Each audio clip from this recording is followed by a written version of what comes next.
the bat to the ball, just missing underneath. Salvi unloads left field, out of here! And this game is tied at 2. The 1-1. High fly ball, touch, left field is back, and it is gone! Bobby Witt, he'll touch them all with one swing. He's given the Royals the lead. He hammered it inside the foul pole down to left field line. No doubt about it. Ursig kick steals. Line drive, base hit left field. In to score is Schumann. Chisholm to the plate. Here's the throw. Cut off. Tag at second. Volpe delivers. And the Yankees have the lead. 4-3 as Volpe comes through.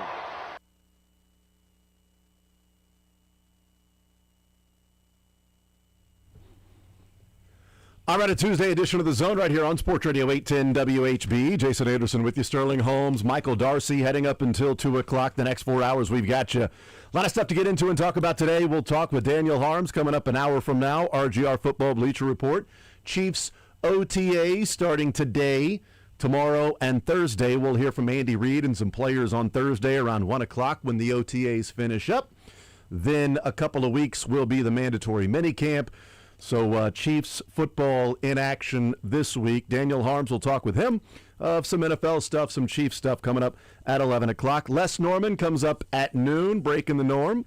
We will discuss some Royals with Les Norman. Whether you like it or not, Sterling, we will talk some Royals with Les Norman. And then the 1 o'clock hour, play some Learn Funniest Best. Not even play, just go through some Learn Funniest Best from the weekend that took place. 3 days to decide between.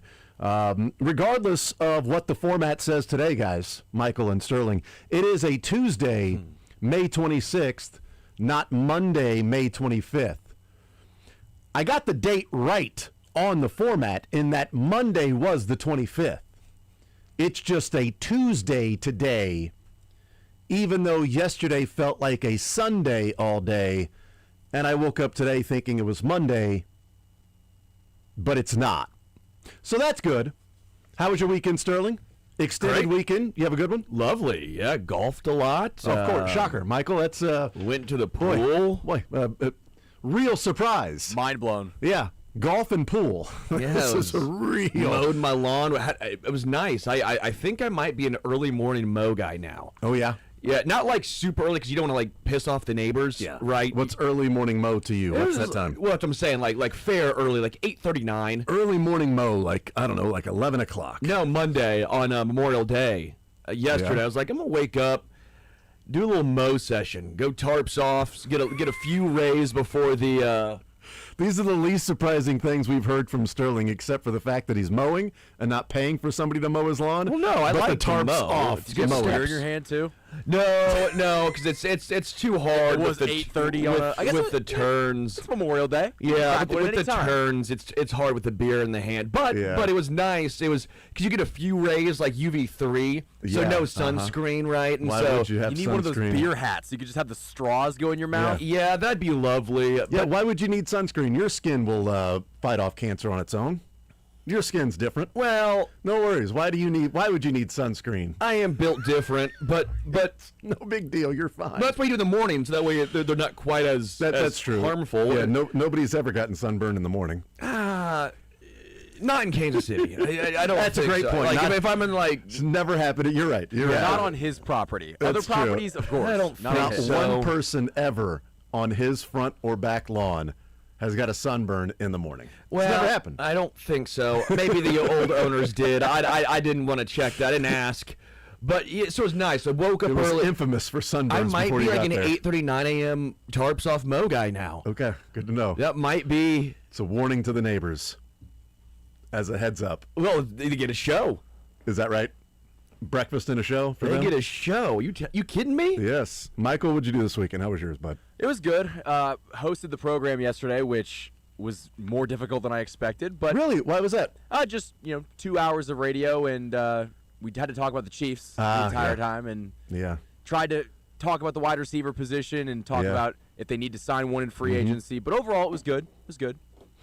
I did not know you were hosting the program yesterday, or I would have listened. So I apologize. It was I an also didn't. abbreviated program. It was Right. 2 hours. But still, I did not know that was happening. The only time I was driving around was during some best of that was taking place. But I did not. That's my. That can be learned. Yeah, that's right. I learned that. I learned that Michael hosted the program yesterday. I learned that. An abbreviated version. Todd is hosting the program today. So my fault, Michael. I would have listened and tuned in. So I apologize. I did not know that. Next time, text me. I won't lie. I didn't know. Probably wasn't going to tune in because I was. would've listened. It wasn't my fault. I was drinking a cold one in a pool. Yeah, I'm sorry. You couldn't put some. I was at a friend's house. What am I supposed to do? Okay, I was like if you're just. What am I sitting supposed there, to do? Be like, hey guys, I know there's 30 of us here talking and drinking and hanging out. I would actually like to listen to a guy I do a show with do his own I'd show. like to listen to my coworker. Yeah, You know yeah. what? Come on. I'm not going to lie to you, Just put it Michael. on I the- like you, Darcy, Just a put it lot. on the but background. What's wrong with putting it on the background? I promise you this. music was playing I and- promise you this. Every single song that played while you guys were out there, somebody had heard that song before. Whereas Michael talking, nobody had ever heard what Michael was going to say, the way he said it, in which he said it, the opinions that he gave specifically for him, and the words that he used had never been heard before. Every single song you played, people had heard that song before. I just realized, as a guy who's not a big fan of Burt Kreischer, I really didn't have a shirt on like 90% of yesterday. Yeah. You're Burt Kreischer light. Yes, that's not as funny because I'm not in good shape, nor am I like out of shape. I'm just shape. Yeah. There's nothing funny about shape. Yeah, you're not at you're in between like, oh yeah, that guy clearly works out. He's in good shape. He must be in college. He's got a lot of time. He doesn't work or have a family. That's cool. Between that and then dad bod, kind of sexy, kind of sexy. Yeah, I'm in You're between. right in between. It's- so it's a tough stage for you to be in. I man. got to figure out which way I got to lean into. You're like the middle school sort of growing, the ears, the teeth. You Yeah. got the braces. You start to break out in the acne. You're not using deodorant yet, so Oh, you no, kind I'm- of smell. I'm It's rocking like, it. Not you. I'm just talking about Okay, your body yeah, type yeah. is right in that odd phase. Axe between body the two. spray didn't stand a chance. It sounds like Sterling had more of the typical Memorial Day, like Yeah. cut Yeah. the lawn, had a couple beers, went to the Right. pool. Jason, Fine what did with- you do? We had a baseball tournament all weekend, and was not as fun as some other baseball tournaments. I was worried about this one. It wasn't great, but still had fun. Boys played some ball. The good guys did not come out on the right side in some of those games. And then yesterday, worked on the lawn, tarps on. I care about my neighbors, but I also, care about him too. but also I did have some beers while I was doing that. Some root beers while I was out there hanging out. What are you, like a Mugs Up? A&W? It doesn't Barks? matter. Barks Whatever has it is, Bite? Whatever it is. I'm a Mugs Yeah, Up, good but for you. the Independence Mugs Up. Yeah. I'm talking, Good for I'm you. going to Independence where they make that root beer in the basement. Yeah, a lot of my weekend was traveling to and from Liberty, Friday, Saturday, and Sunday. Well, it's perfect to because watch Memorial baseball. Day, Liberty, 100%. it Absolutely, flows. Absolutely. So I hope everybody had a great weekend, 3-day weekend. Probably a lot of lake going on, a lot of water that people hung out at, some barbecues, some grilling out, some get-togethers. Hopefully everybody enjoyed themselves over the weekend. Saturday and Sunday, people enjoyed themselves out at Kauffman Stadium and getting a couple of wins. Yeah. Stephen Kolek was phenomenal on Saturday. Great game. Sunday, the Royals find a way to score 8 runs and get a win. In a game in which they gave up 6, they had to go and score that many runs. We haven't seen that happen very often this year. And then yesterday against the Yankees, cannot find a way to win 3 games in a row. And it's an unfortunate loss because that felt like it could have been possibly a significant win. Correct. In going out there, Michael Wacha doing the Michael Wacha thing, Salvi with the game-tying home run, Bobby with the game lead home run in the bottom of the 8th, smoking the baseball to left field, and then not being able to shut the door in the 9th was backbreaking and debilitating, and it's just another piece of evidence, data point, brick in the wall for how this season has gone. In the man, it feels like they're so close to doing A, B, and C, but they can't do it. Which makes it more frustrating because it's not a team that came in. It's not the Rockies where you knew they're bad, and this team we knew was going to have high expectations. And so when we start seeing them put things together for a small stretch, you think that they're starting to turn and go on a run, and then you realize, well, they're out of breath. Yeah. They ain't running. They popped an Achilles. It's so frustrating. Time and time again. If only they could play the Mariners for 162 games, they would be a great squad. Somehow. They would be a phenomenal squad. And again, I think we'll obviously get into it, I'm sure here, but the microcosm of Airseg and Q, I think specifically the frustration. Again, you only scored 3 runs, right? Obviously the offense could do a little more work, but you still had a great outing from Michael Wacha. You did have Bobby and Salvi, who, by the way, Salvi's starting to turn it on a little bit now, right? Salvi's starting to look more or less like that. We talked about the hot streak that he goes on at times. He had, 3 hits in the game prior, and then hit obviously a nice tank here, and he had a home run, a couple days ago, but prior to that, I mean, Salvi's starting to really, feels like piece something together. Yeah.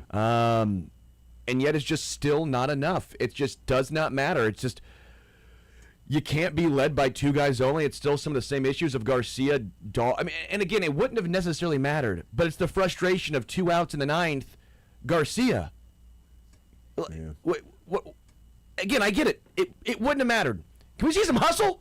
I thought he busted it down the line. I thought he ran hard down the line. He wasn't going to beat that out, but I thought he ran hard. He just not Bobby Witt. It's unfortunate because yesterday was the same sort of theme of you get guys in position, but you can't get the big hit to break it open. They got the sacrifice fly, great, fine. You got a run. It would have been worse had it been a double play and didn't get a run. Then it would have been, oh great, there you go. You get bases loaded. You work those walks, and then someone comes up and then grounds into a double play, and it ends the inning. So at least they got the sac fly. They scored a run there. But one of the themes of this entire season has been the fact that they can't get the big hit to either break a game open or give them a decent enough lead that you don't have to rely upon holding the other team to no runs so that you can find a way to win it, or holding on to a slim lead late in the game, and that's what took place in the game yesterday, and it was, 0 for it 7. was unfortunate. 0 for 7, yeah. And they got the sac fly, but still, it would have been nice. The sac fly, 2 solo home runs to give them 3 runs, but ultimately lose the game there in the 9th. And it's been a conversation that we've been having this year. I do think injuries have been part of the position the Royals are in being 10 games under 500.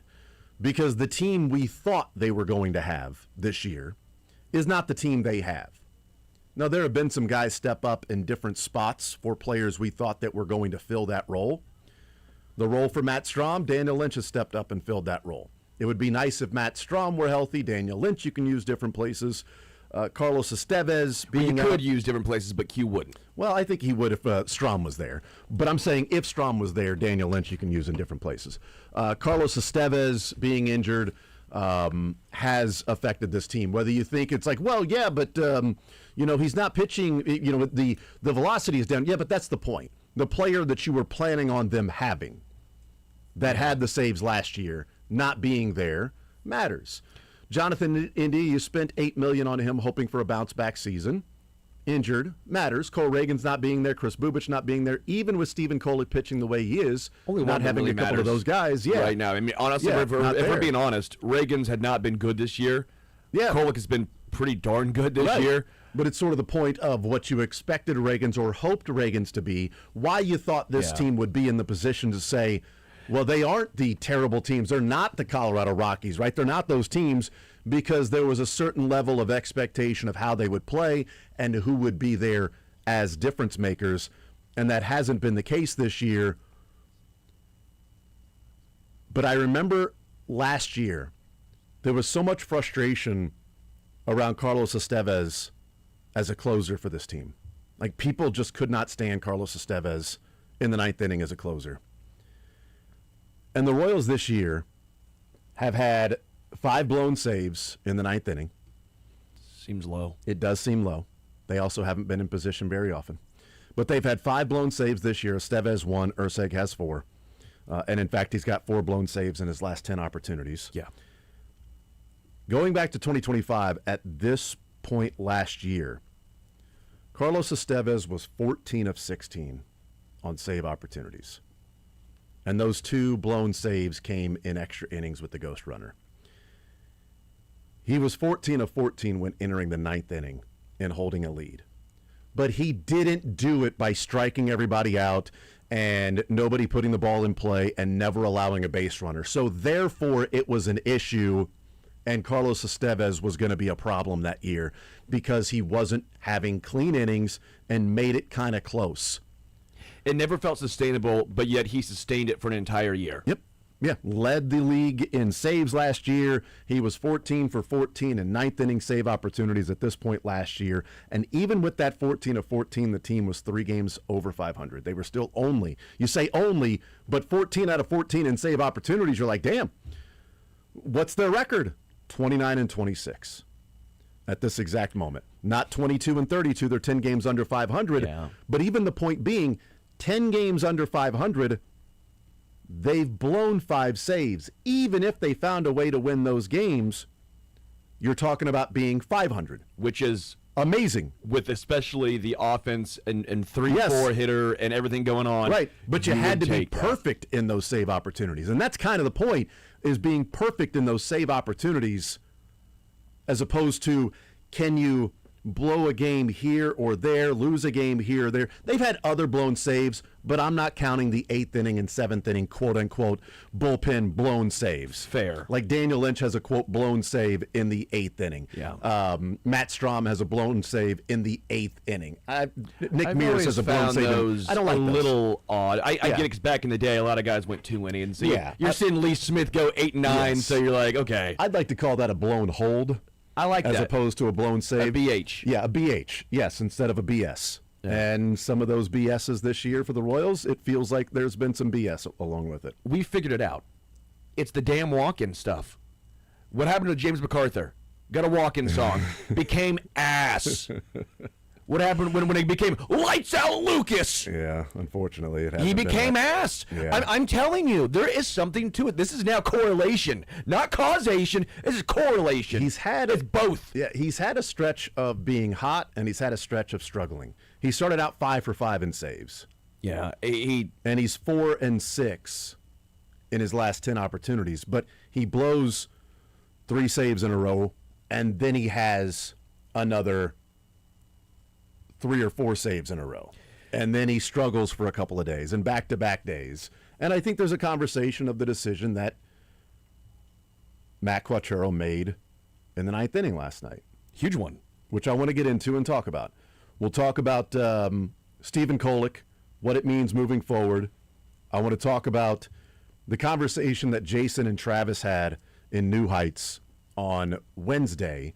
But a lot of talk over the weekend about that on some NFL live shows and things like that. And I want to talk about what Jason brought up versus what Travis brought up.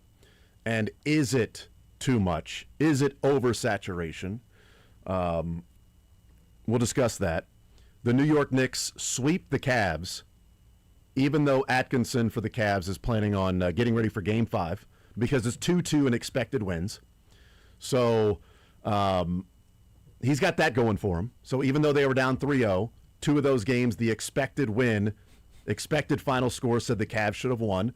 So he's now getting ready for Game 5, heading back to New York. And they got to be ready to play in a big Game 5 there in New York. Now, the Knicks won't show up because they're moving on to the NBA Finals. Yeah, I have some thoughts on But the Cavs are really pumped about getting an opportunity to win in New York in a Game 5. Yeah.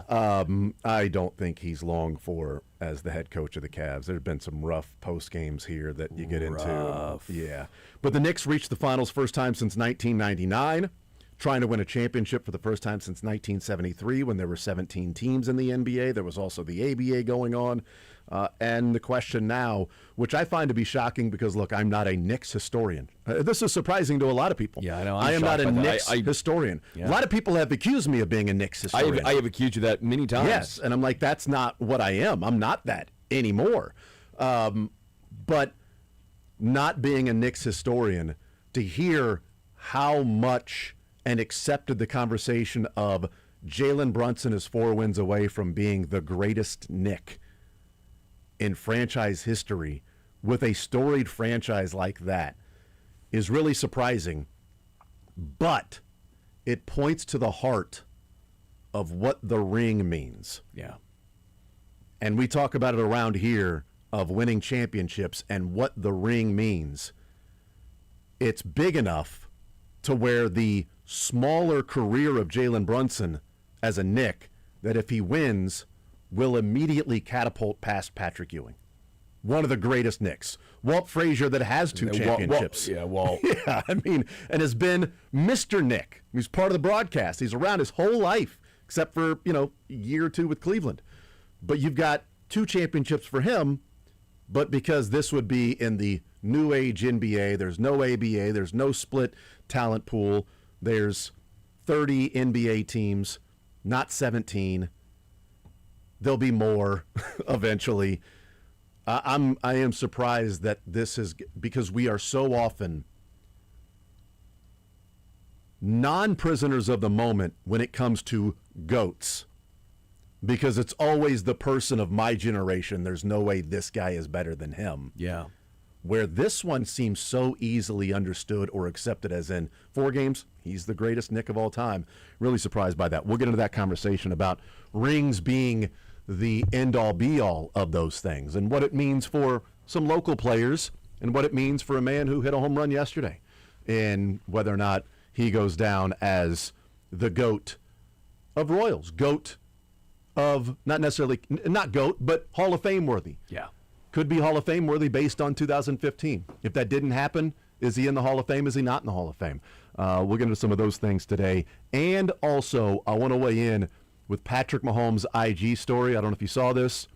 The specific song that Patrick Mahomes chose for his IG story. So we're sending a message. I'm here for it. I love it. We went down the road last year, but still, I'm here for it. I love it. We'll talk about that here in the show. More Zone coming up next.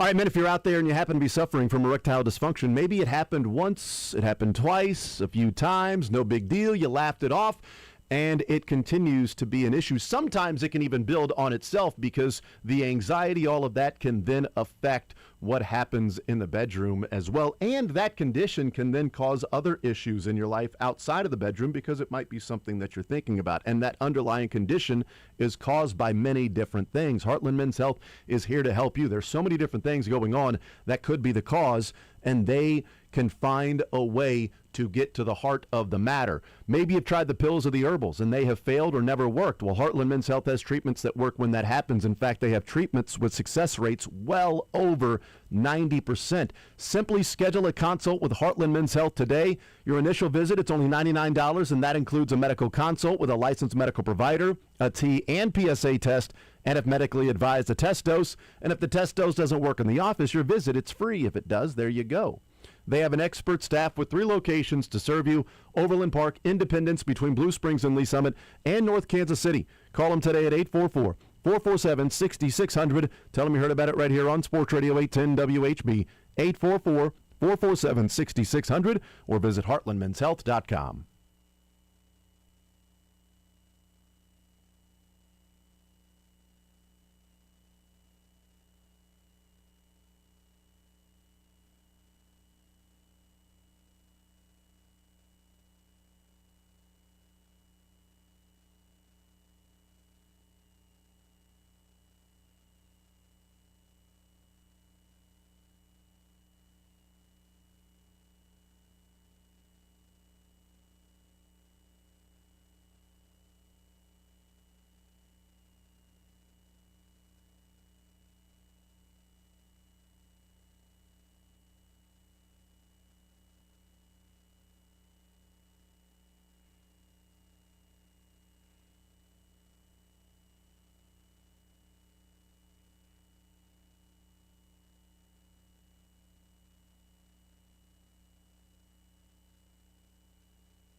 All right, we continue right here on Sports Radio 810 WHB. Jason Anderson with you. Tuesday edition of The Zone. Before we get into this conversation about analytics or not, let's hear from Matt Quattrero last night, asked about how tough the loss is, having the win, not necessarily the win, but the lead, and not finding a way to close it out in a game that could have gone a long way for this particular team. It sucks. I mean, there's no other way to put it. They beat us in the ninth. Obviously, Bobby, huge swing. Salvi, huge swing. There were tons of good things that happened during the game, and it's unfortunate that that's the way it ended. But sometimes you get beat. What did you see from our side in the ninth? Threw the ball well. I mean, come out ball that Goldschmidt hit. You know, it was 50 feet. You know, it's just unfortunate that that's the way it started. He gets 2 strikes on Volpe. You got to give him credit. You know, 2-strike slider down and away, gets a base hit on it. So, I mentioned the Estevez versus this year, but one of the things I want to talk about, and look, I acknowledge, and I think a lot of people do, acknowledge that baseball becomes easy when you know the result, that the decisions become easy when you know the result. But I want to talk about the process of the decisions. And I want to look at it from an offensive standpoint and then use that in what we saw last night. Because the question I have is, and I think it's a question that you've brought up a number of times, Sterling, is are you an analytics guy? Are you an analytics club? Or are you a feel or a this is the role regardless of situation? This is old school baseball, not even old school baseball. It's, you know, right around the 90s or early 90s. It's baseball now, or it was baseball for a while, but it's still baseball now, to where it's one of the only decisions that's made to pitch somebody or play somebody based on a specific stat.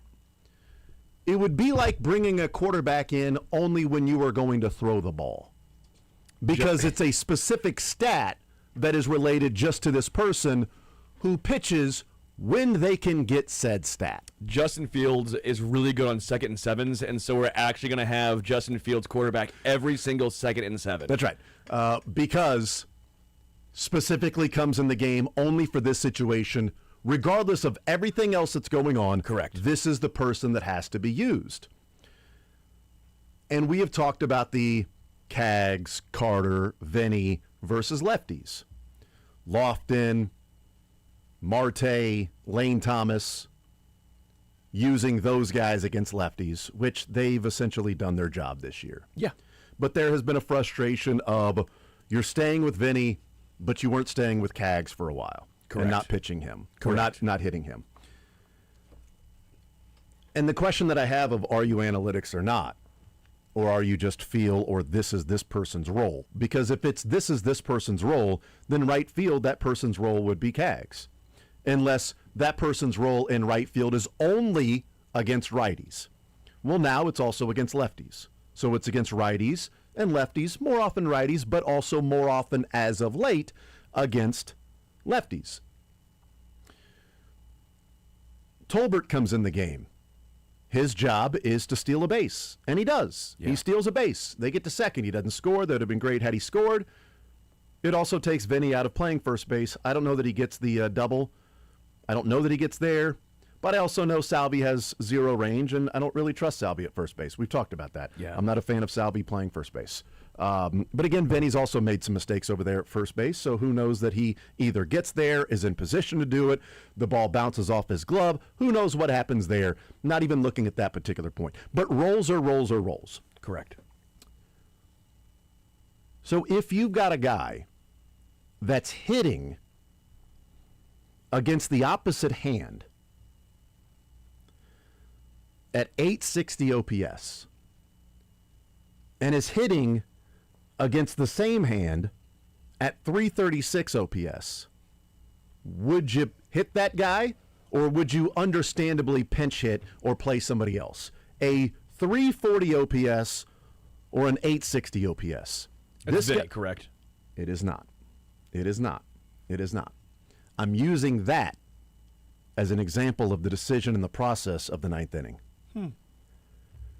Because Daniel Lynch threw 8 pitches. And I know the frustration is, well, why didn't you stay with Daniel Lynch? Well, Urseg's the guy in the 9th. Well, it didn't come through, so therefore it's a dumb decision.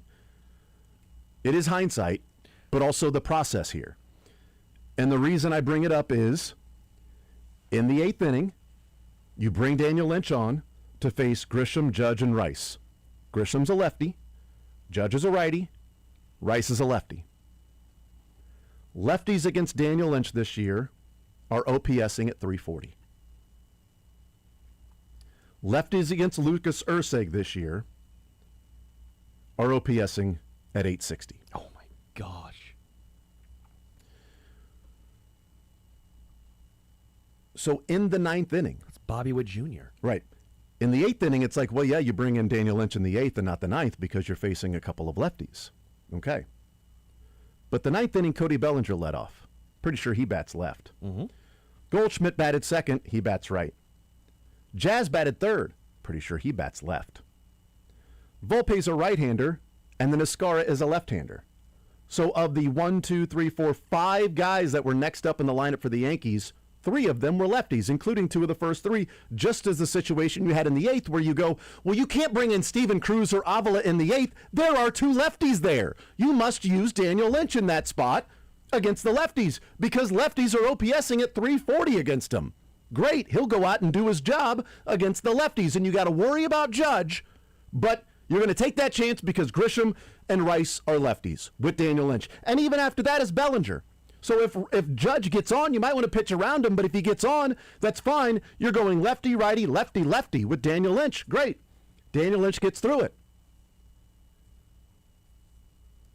Would Matt Quattrero pinch hit a guy, let's say a left-handed hitter against a righty? The righty is in the game. Well, no, let's say there's a lefty on the mound. Would Matt Quattrero take a right-handed bat that's OPSing 860 against lefties and pinch hit him for a left-handed hitter that's OPSing 340 against lefties? Everyone besides Vinny. Vinny's actually the best example. No, he would but I'm saying he would never do that.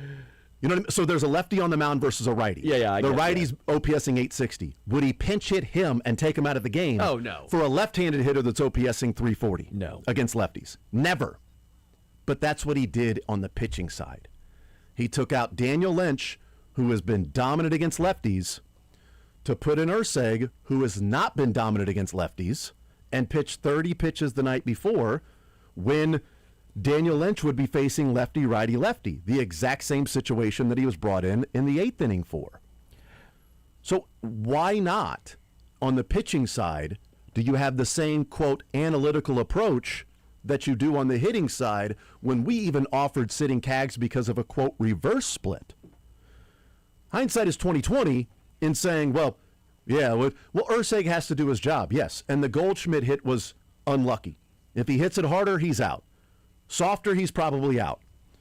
But he hits the grass, and it's like, your second shot on a par 4, and you draw it back to the hole. You spin it back to the hole almost. It checked up on the green. It was odd. I don't know that I've seen anything, quite like that reacts when it hits the grass. It was unfortunate. But then Jazz hits the ball pretty hard in a double. Volpe, you got 2 strikes on him, and you left one that was too much of a hittable pitch. Oh, it was a fine pitch. Okay, well, it was a 2-strike pitch. Not really. It was. I don't know why we keep saying it's fine. Urseg even said, I'm like, that's not a fine pitch. But Urseg said, I probably should have thrown it in the dirt. Correct. Not. So if you say that, then you can't say it was a good pitch. It wasn't a good pitch. If you say, I should have thrown it in the dirt. It's a brutal pitch. I don't understand. He threw 32 pitches the night before. Yeah. He faced 7 batters and got 0 strikeouts. At some point, what are we doing? I just want to know the process. No. The process is Urseg isn't a closer. If he is entrenched as your closer, you go to him. By the way, Urseg, you got to get it done. You got to come away with it. Yeah, no matter no matter the decision, the guy's got to go and do his job. You have to do your job. Yeah, that's right. End of the day, Urseg did not do his job.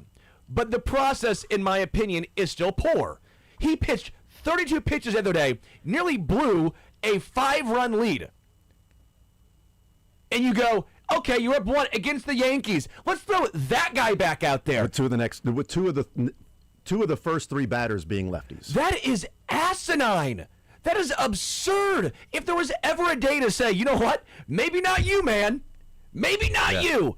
Maybe we stay with Daniel Lynch, who only threw 8 pitches, and we're going to go with we have said that even with Urseg, right, when Estevez went down, they didn't necessarily name Urseg as the closer, but like we said, I'd leave him in the 9th inning at that time because he was 5 for 5. And then he's one of his last 5? He's four of his last 10 opportunities in save opportunities. So he's 6 saves, 4 blown saves. And he walks the world. Yeah, he's got way too many walks this year. The most surprising part is against the Yankees, he didn't walk anyone. A team that actually has a great eye. That's a good point. I mean, but that's another reason of that's a bad guy to go to. Yeah. If you're a Q, again, Urseg has to get it done first and foremost. But 2, he threw 32 pitches the day before. You're facing the Yankees, who has great eyes. He is in the 6th percentile of walk rate in baseball. Not great, Bob. Not great, Bob. Horrendous, and he doesn't strike anyone out. Okay, yeah, that's our guy. Lights out Lucas. Well, clap on. The Yankees, the clapper, just got it done. I am so frustrated with this damn team. I can't believe Q's decisions a lot of times, and this is a long line of asinine moves that results in a loss. I am not necessarily saying fire Q right now. I'm not saying, and by the way, the Tolbert one is a good point. Saw a lot of people mad about that. Tolbert did his job. He did his job. He got to second. He stole it. He did his job. Jazz should probably keep the tag on somebody. I thought he slid off. I don't understand why Major League players are doing swipe tags anymore. Like, you tag and hold it on him. That's just dumb. But that's fine. That's Jazz. But of course, he came up and hit the damn double. I'm just so frustrated by the overthinking and then underthinking. There's no consistency. Yeah. You're right, and I'm so glad you brought it up. If it was a hitter, you would never take out the righty to bring in a lefty to face off against somebody that has a much worse split. You would always stay with that guy. And I get that, it's 2 innings for Daniel. If he would have thrown 22 pitches a day or the inning before, yeah, you probably go to Urseg there. And we probably just say, Urseg, you got to get it done. Yeah. You threw 8.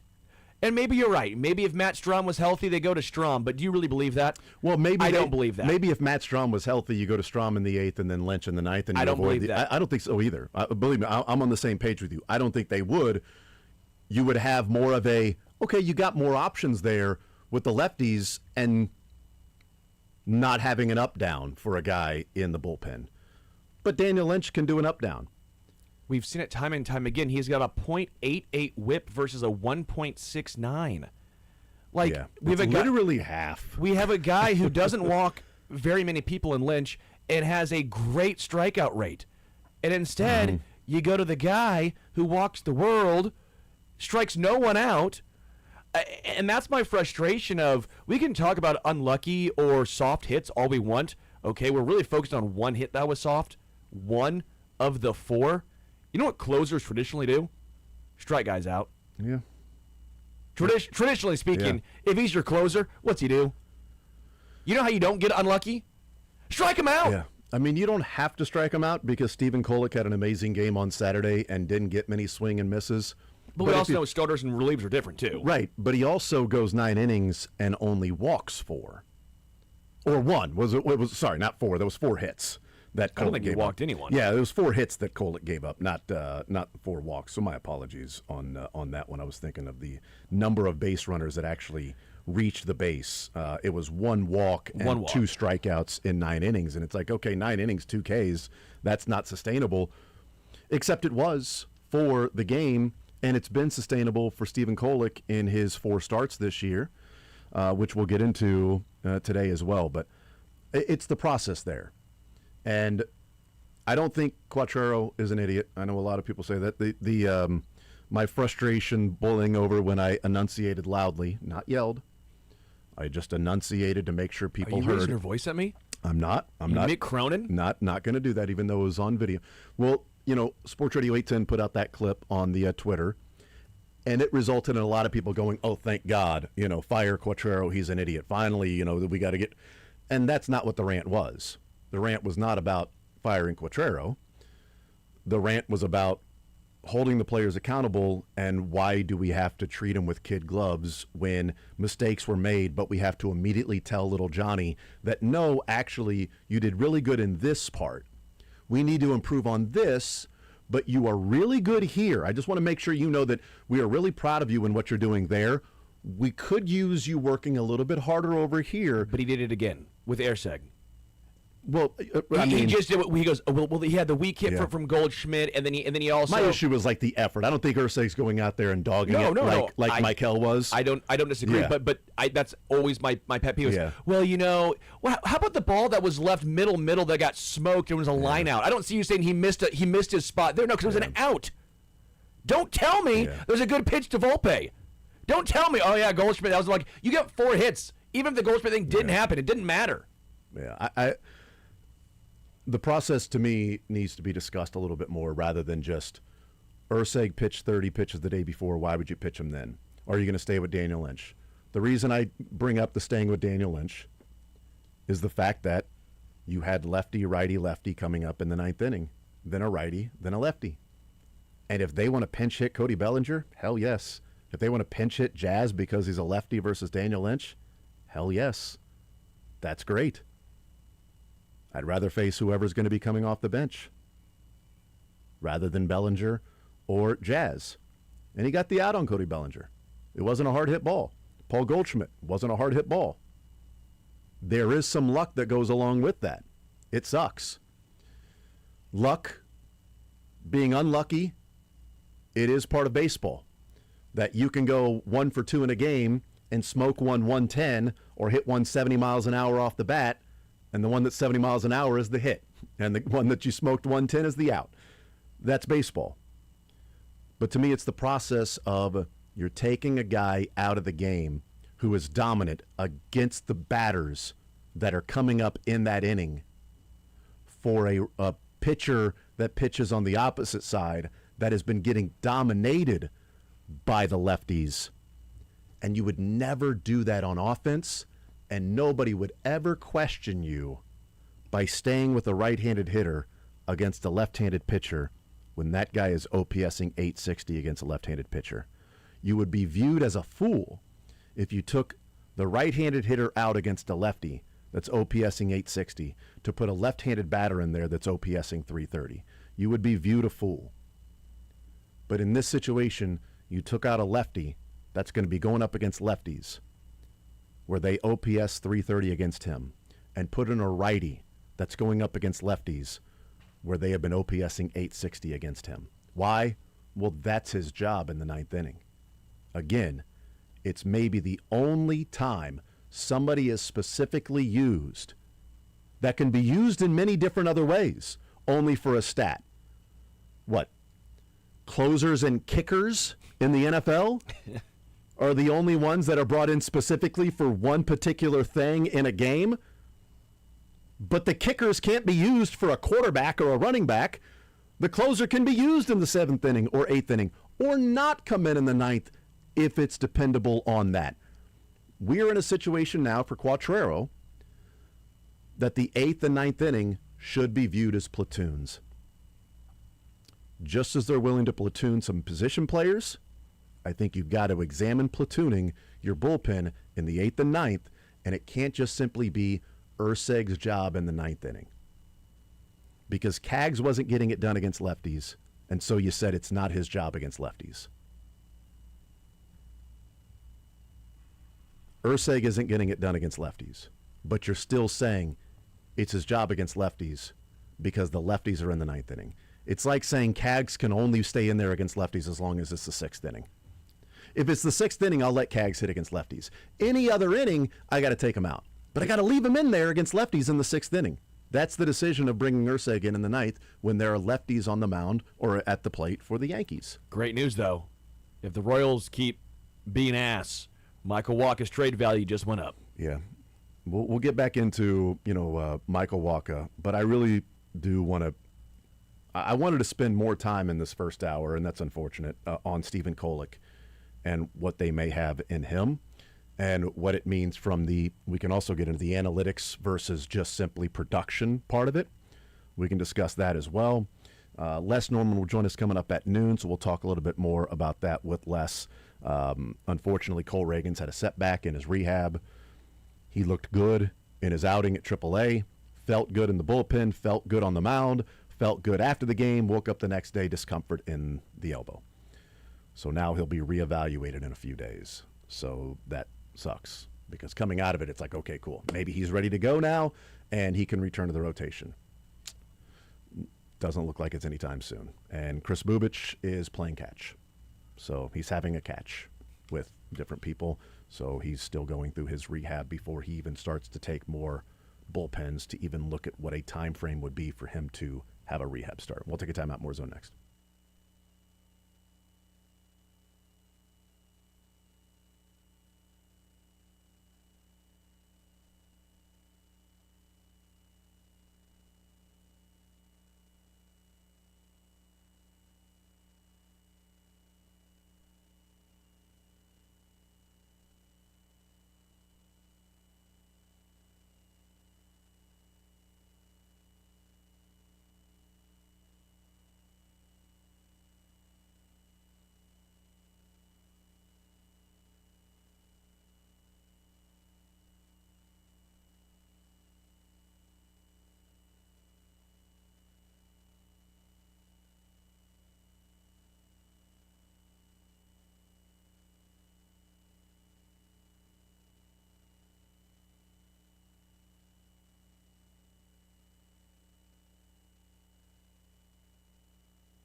All right, wrap it up this hour. We'll talk some football. Daniel Holmes, RGR Football Bleacher Report, will be our guest. We'll get his thoughts on some Kansas City Chiefs talk. What about some football? Football? Talking football. Football, baby. Football. Mahomes and Worthy It's talking football. Football. Why has there not been a football song? A They have little footy. baseball Yes. song. Put me in, coach. I'm ready to play today. Look at me. I could be tight end. Yeah. Kick the ball. Block no. the ball. I'm out on this now. Kick return happened today. We'll sing that song with Les Norman. He'll like it.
I will continue right here on Sports Radio 810 WHB. Jason Anderson with you, Sterling Holmes, Michael Darcy.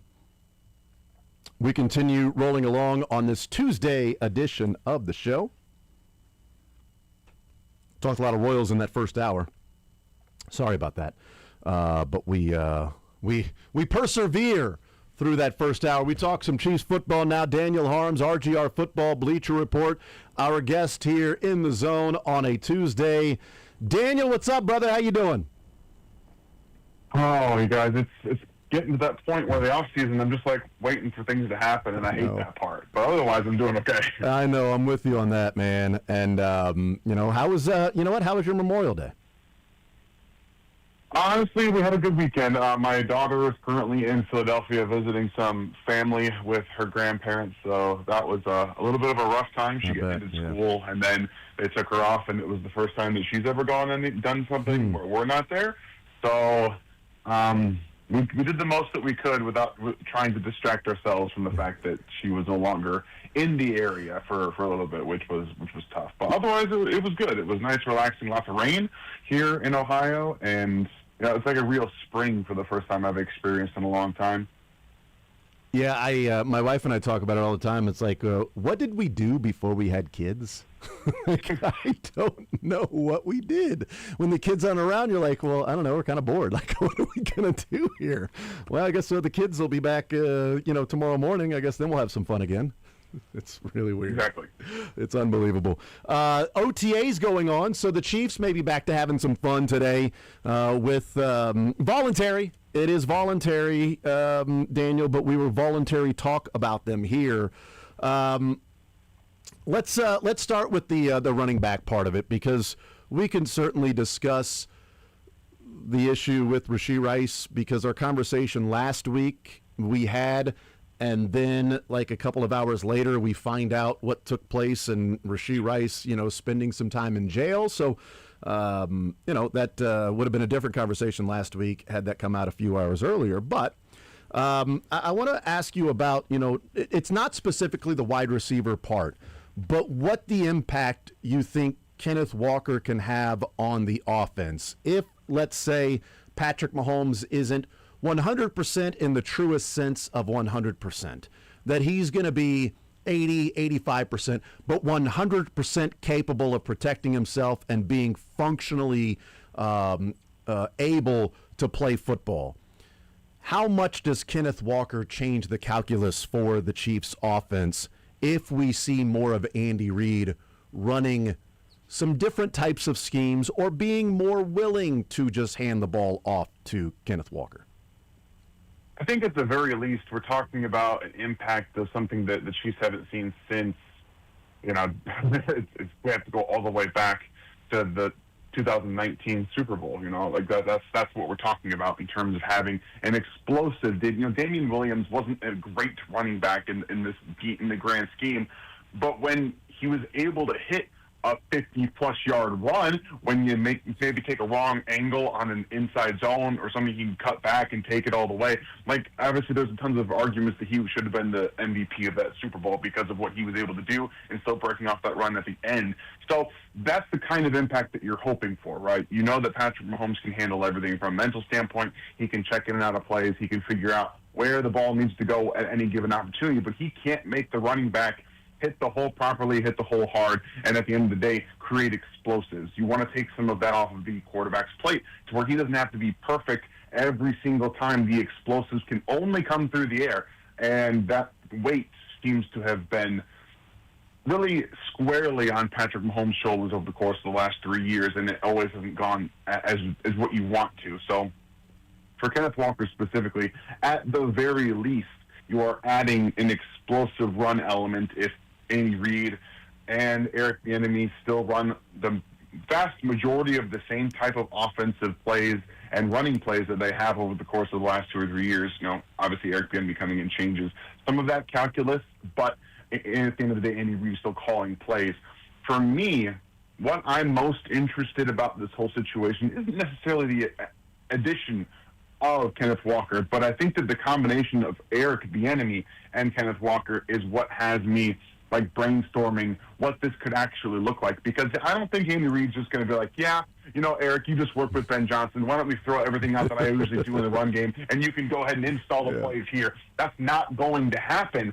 However, if you just look at what those running backs specifically were able to do, that being Al Monangai and DeAndre Swift, after the first month of the season, they didn't change a ton of their scheme in Chicago. Yes, they figured out what worked, but the running backs were running more physically, they were breaking tackles, and they were just being more aggressive to the line of scrimmage. And that's something that Eric Bieniemy in and of itself will bring to Kansas City. And you change out Kareem Hunt and Isaiah Pacheco, who at the line of scrimmage, let's be very honest about what Isaiah Pacheco is. He is a angry runner. That's just what he is. He needs to get into space to be truly impactful. Kareem Hunt was best getting to the hole, and then after that, he just couldn't do much after it except for carrying guys for a couple yards. What they have now done is effectively changed the backfield. Yes, Emmett Johnson, being a fifth-round pick, is probably going to be your backup. You still have Brashard Smith as looks like at this point maybe a returner, but pass catcher out of the backfield, explosive playmaker, and then Kenneth Walker, who's your lead guy. They should be able to create a little bit more of a consistent, not just explosive presence, but 10 yards. How much are we going to see just actual 10-yard gains? That's not something we even saw in Kansas City last year. Yeah. So that, at the end of the day, is enough to change the calculus of, if that were Isaiah Pacheco getting 10 yards, we'll be able to get to him, right? We'll be able to get to him. If you give Kenneth Walker a 10-yard head start, he's probably going to make guys miss and go for an even bigger run. So that idea in and of itself, if you can actually impose that in the beginning of the season and make the defenses believe, even a few times a game, that if he gets this ball, we have to actually trigger downhill more than we typically would have in the past against Kansas City. That's really all you want. You want to create more space in the back end, meaning behind the linebackers, in between the safeties, to actually create some more explosive through the air, which I do expect to happen this year. Yeah. Visiting with Daniel Holmes, and, we'll talk about through the offseason as it gets closer and closer to week number 1, Monday Night Football against the Broncos. It's a massive game because you're at home. It's a division rival. It's the team that's probably going to be picked to win the West as much as you, if not more, because they're coming off a win in the West and a damn fine record, and they played in the AFC Championship game. And so it's a big one that you can't give away at home early on if you want to get back to winning the West. And so as we get closer and closer, we'll talk about that. One of the things that I brought up a couple of times is what Aaron Borgman said last Monday, which is that, when you talk about a graft and the surgery for Patrick Mahomes, that he won't be, quote, 100% until about a year after the surgery. But then he also said, functionally appropriate and safe. And so and he fully expects him to play week 1 because he thinks he will be viewed from the trainers and the doctors as functionally appropriate and safe to go out and play. What I wonder, though, Daniel, is if we see Mahomes like that, will Andy Reid take a more specific and concerted effort to build the game plan, maybe the first couple of weeks against the Denver Broncos and then the New York Giants, where it is the Kenneth Walker show, but not necessarily specifically handing the ball off, because we know he doesn't do that. But the Kenneth Walker show that is giving him the ball, but then also play action off of giving him the ball, where you can maybe get a reaction from the linebackers, where last year they didn't run much play action because it didn't matter. All they were doing was wasting the time and giving the defensive line more of an opportunity to get to Patrick Mahomes because the linebackers were simply dropping in coverage. Do you think the first week, maybe first couple of weeks, we'll see this this strategy from Andy Reid that will be more a Kenneth Walker game plan, not necessarily having to carry the ball 25 times?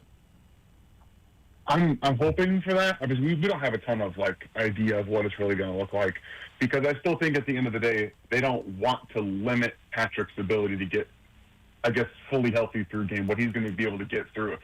They want to get him up to speed as quickly as possible. I do think limiting that early in the season, if he's going to be on the field, inhibits your overall production as an offense. I still think that they are going to want to have Patrick operate it as if he were as close to healthy as humanly possible, even going back to the playoff run where he had the high ankle sprain. Those kind of things I think will be what we end up seeing. And even going back to those games, they handed the ball off more than they probably would have in the past. But I still think when it's those, specifically this opening game against the Broncos, like you mentioned, this is kind of a big game to start off. And if Patrick's on the field, their best chance at winning is through making sure that, I guess, I'm going to kind of bridge two ideas here. One thing that we have seen now, if you guys have watched Brandon Thorne over the years, he's one of the best offensive line evaluators out there. He had Josh Simmons on his show to talk through his year one tape and how he's going to get better next year, talking more about technique and things like that. One of the things that has come up in that film breakdown is something called caging the offense, or caging Patrick Mahomes. That's something we haven't really used the term caging, but we've talked about how defenses aren't necessarily trying to rush around the edges to get after Patrick Mahomes. They don't want him getting out of the pocket. They've been trying to do a better job of either collapsing the pocket in on Patrick, making sure he can't escape.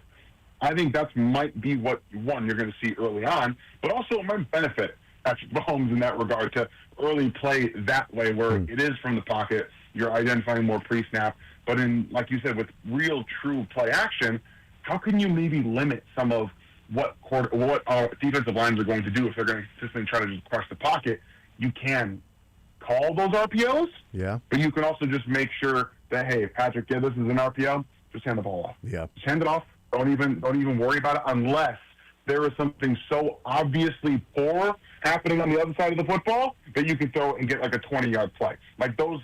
That seems to be a little bit more of what I think they're going to do, is they're still going to call the RPOs, and I would hope to hand the ball off more because of it. And then you're able, because again, I still think they're going to run shotgun, run inside zone. Specifically, I think that's where Kenneth Walker makes a lot of his money, specifically from inside zone. He wants to run under center, but I don't know if you really want Patrick running a ton from under center early, because if he isn't fully healthy, how is that going to look? You still have to, you have to kind of run back, then you have to turn around if you're play action. Like, there's a lot that actually goes into it from the lower half outside of shotgun. Take the snap, here you go, hips. You don't really have to move your leg a ton. So I still think that they are going to want to operate through Patrick. But like you said, I think that this is an opportunity for them to take advantage of where defenses are going to want to keep him in the pocket. That will also help Patrick make sure that he's not overextending when he doesn't have to. And the best way to do that is by creating a respectable run game. And whether it's through RPOs or just pure handoffs here, I think that might be going back to, again, where he was hurt in the postseason with that high ankle sprain. You might look to some of that to see where the Chiefs open the season with Patrick not being 100% himself. Daniel Holmes is our guest. I'm not sure where I got the Giants from in week 2, but they certainly don't play the Giants. It's the Colts. I mean, when they play the Giants in week 2, that's going to be a shock to everybody, including the Giants and the Chiefs. It'd be really surprising. And the schedule makers. And the schedule makers. Like, they weren't even on the schedule this year, Jason. Jesus. Daniel Holmes is our guest. The RPO part, because I think this is now really interesting if they do that. And this would, you'd have to get in the mind of Patrick Mahomes, and it reminds me of, Mitchell Schwartz had a breakdown of, it was the first play, and I can't remember which game it was. It may have been the Broncos on the road, but it was an RPO in which Mahomes threw it to Rashee Rice to the left, and it was kind of a wide receiver screen RPO, and he picked up 11 yards. And what he pointed out was, at the snap, the linebacker was already dropping. And if you hand off to Isaiah Pacheco at that point, like, there is a massive hole to the right side that maybe it's 20 or 25 yards on that RPO. But he also said you can't say that he made the wrong decision because they picked up a first down on first down. And I do wonder, in that situation, Daniel, getting inside the mind of Patrick Mahomes, am I going to take a chance in an RPO and hand it off to Isaiah Pacheco and take the chance of him running into the back of Trey Smith, or throw it to Rashee Rice when he's got the numbers out there and let him run, versus this year, am I going to let Kenneth Walker have the football when I see the numbers there and I can go either way? I'm going to give it to Kenneth Walker and let him do his thing, because he may trust more by handing it off to number 9 than he was when he handed it off to number 10. I hope that's I hope that's just the impact that Kenneth Walker has, because he's a much better vision-based player. I mean, he still likes to bounce it outside. That's he wants to get out in space. He wants to make guys miss. He wants to get up to speed, which I think all running backs naturally do. But he's also more than willing to take what's there when the hole is there. He's able to find that. So trust is a huge thing. I also think, again, I mentioned this before, working with Eric Bieniemy about maybe not necessarily being extremely patient always is what benefits. One of the reasons that the Bears running backs were so successful is it wasn't patience. It was, hey, the hole's there, go hit it.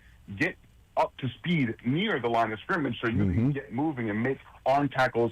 You can create those arm tackles into where you're already getting to the second level. The Chiefs face the lightest boxes in the NFL.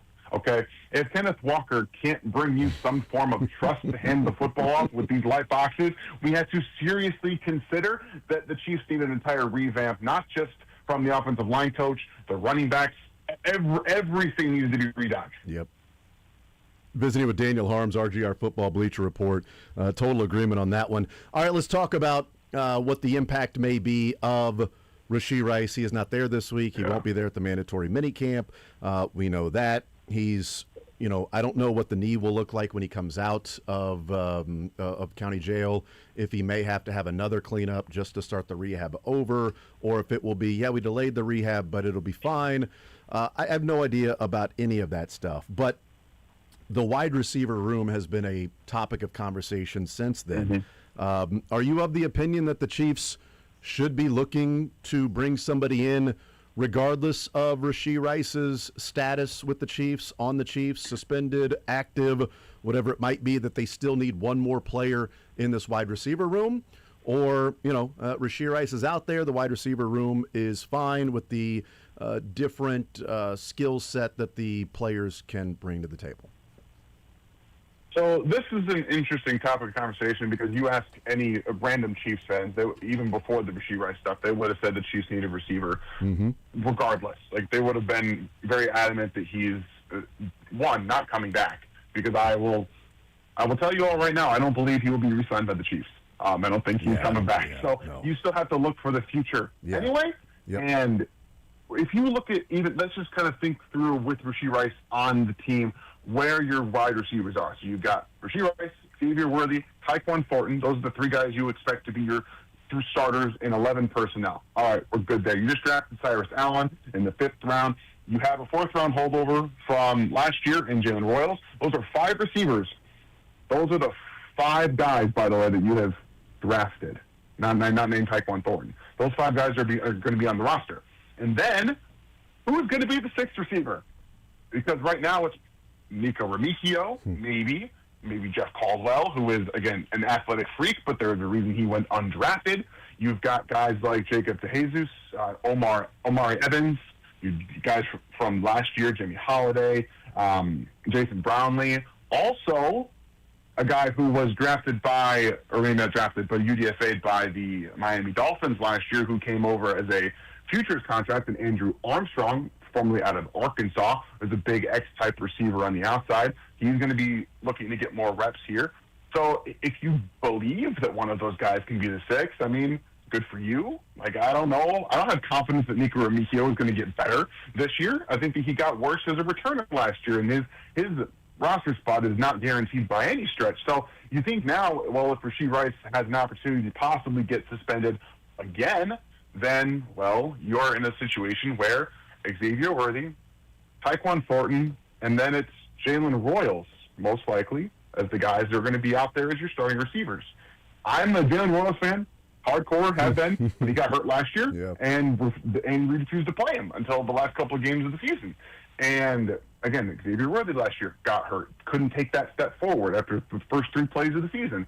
And Tyquan Thornton comes back, in my opinion, because they told him you will be involved in the offense more. That is how I took that, especially after how outspoken he was, saying he wants more involvement, and the reason he wasn't immediately signed back in Kansas City. So, looking at the wide receiver room, it is Rashee Rice and the idea of Xavier Worthy, and a lot of unproven guys, and then the glimpses of Tyquan Thornton that we saw last year. Yeah. It doesn't leave a lot to be. It leaves a lot to be desired in the fact of proven NFL play. I'll be honest, it would not shock me after OTAs and mandatory minicamp if the Chiefs were Juju Smith-Schuster rejoined the Kansas City Chiefs. Yeah. Would not shock me in the slightest. Yep, I've joked about I'm kind of already looking at Juju Smith-Schuster as part of the wide receiver room until he's officially not, like until he signs with a different team or the Chiefs sign somebody else. I'm like, well, you've got Rice and you got Worthy and Tyquan and you've got Juju and Jalen and you've got Cyrus Allen.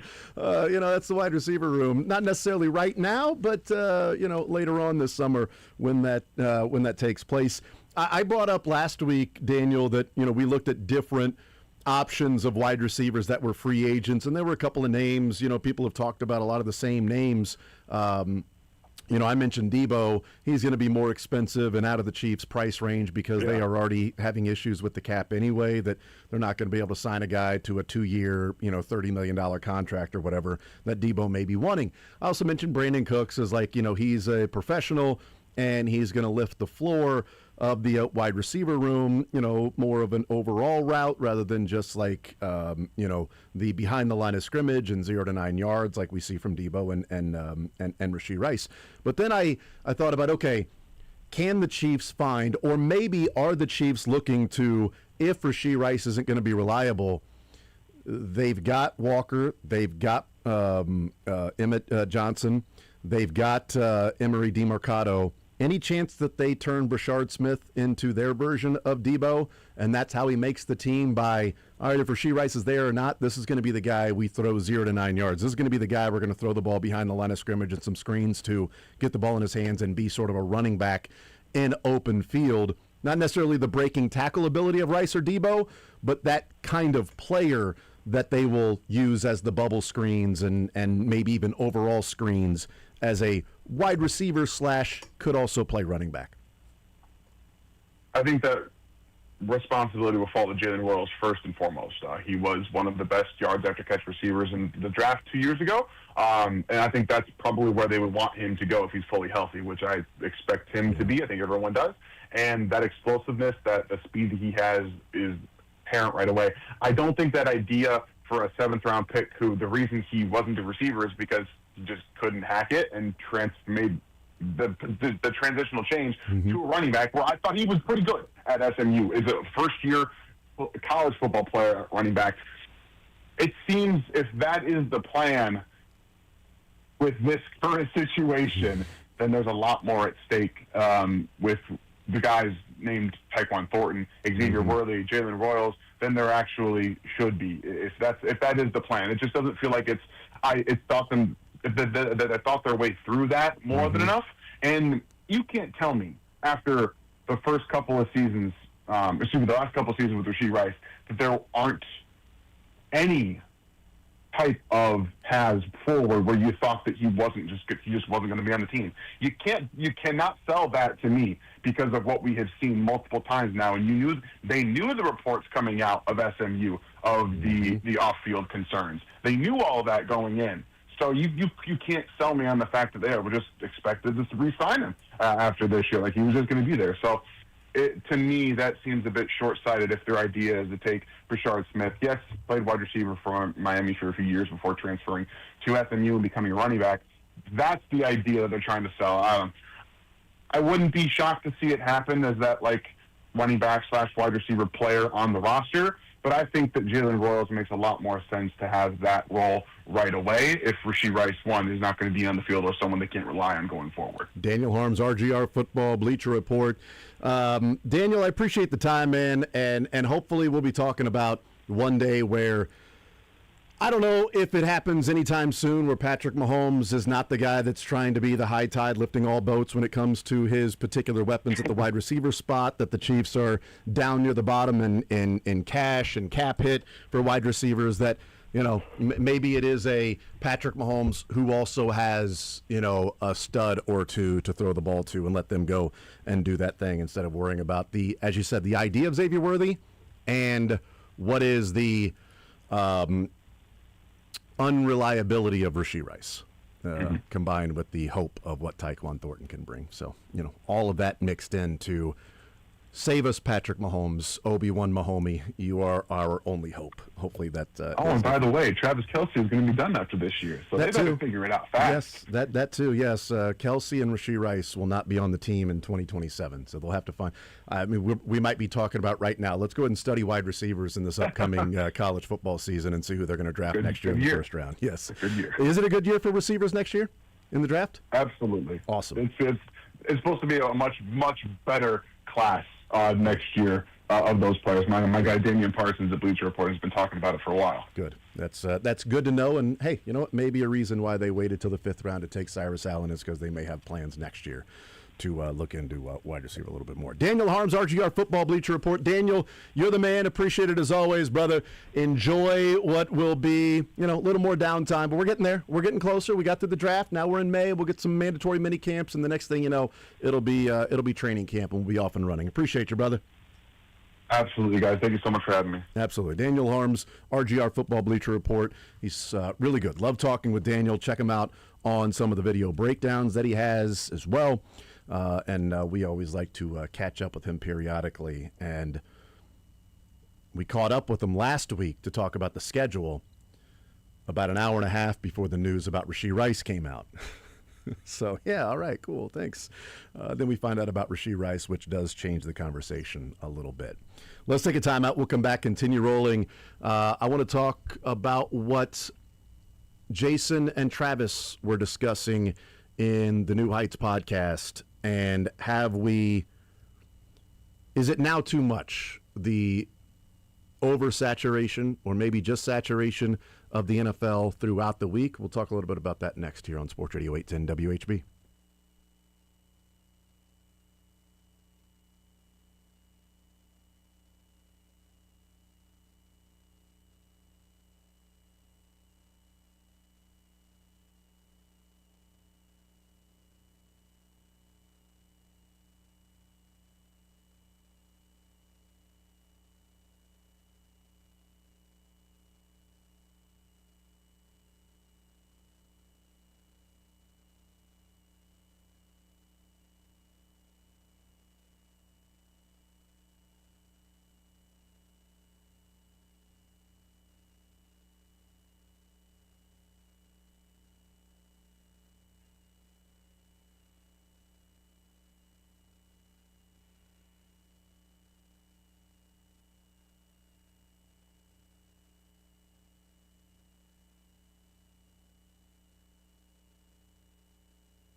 All right, we'll continue right here on Sports Radio 810 WHB, Tuesday edition of the show. Thank you to Daniel Harms, RGR Football Bleacher Report. Chiefs got OTAs starting today. Today, tomorrow, and Thursday. We'll hear from Andy Reid and players coming up on Thursday. I had mentioned that Jason and Travis Kelce on New Heights talked about the NFL schedule, and Jason Kelce brought up something about, are we losing what made and built the NFL to a level that we're at right now? Here's that conversation. This is the one thing that I feel like the NFL needs to hold on to, that I feel like we're starting to drift away from. What's that? I don't think we're there yet. Sunday is the day of football, right? Outside of going to church in the morning, if you're still religious and you do that, Sunday is like where so many games happen, and that's what you grow up in. You gear your entire week around watching football on Sunday. Yeah. It's an institution at this point, the NFL playing games on Sunday. With every day that we keep adding in there, we're getting away from that just a little bit. And I worry that I think the game got big. One of the reasons it got so popular and big was because all of the game, it was an event. Sunday is the NFL. And everybody set their week apart to tune into their games that were happening on Sunday. And you're watching kind of all of them now take place across Sunday Ticket, right? I worry that we're getting away from that just a little bit by building too many of this. But, well, all the international games are on Sunday except for the first one. Right, correct. I'm not. This is an international Sunday thing. morning. I'm more talking about the Christmas Eve game now. The Thanksgiving Eve. There's a Wednesday game now before Thanksgiving. Everybody's sitting around. I get it. I'm just saying. I don't think that'll ever change. I hear what you're saying, but I think they're very few far in between outside of the holidays. That is, there's not just like a random Wednesday game in September. I just looked at our schedule. We got 4 games that aren't on Sunday, and we probably have the higher end of that not playing on Sunday. For sure. Right? Yeah, it's not there yet, but it's close, and to some people it probably is there. I think it's awesome, man. I honestly do. As somebody who's played on Christmas, who's played on Christmas Eve, or played on Thanksgiving Eve, who's played, in a lot of like awkward short week moments, I think it's fun, man. And I don't think it's, as taxing as it may seem, because it's the NFL, man. You're living out your dream. You're going to get, if there's a chance to play a primetime game, which all these one-off games are that aren't on Sunday, I'm getting so excited for those opportunities, man, because those are the opportunities you really get to show yourself. So what Jason Kelce is arguing, I think, is interesting. And Travis disagreeing. And, of course, he's going to hold the water for the league. He's still in it. No, I'm joking. What Jason Kelce is saying is Sundays, especially those of us in the sports world that love football, is around football. Now, as he said, if you're religious, you go to church, obviously that's one of the first things that Sundays are for. But then it's also football. And Sundays in the fall, Sundays in the wintertime, that's what people grew up with, because it was Sunday and then it was Monday Night Football. And you waited all week to get back around to Sunday again. And then Thursday Night Football came around. Awesome. So Monday's done. You miss 2 days in Tuesday and Wednesday not watching football. You get a little bit of a taste, right? A little hit, little appetizer on Thursday. You wait a couple more days. Sunday comes around. 3 windows of football, with the primetime game that night being the standalone game. Now you get some college football mixed in, some action during the week, and then Saturday being for the college boys.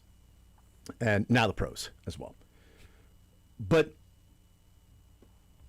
I actually understand what Jason's saying, and there is an element to me agreeing with him. That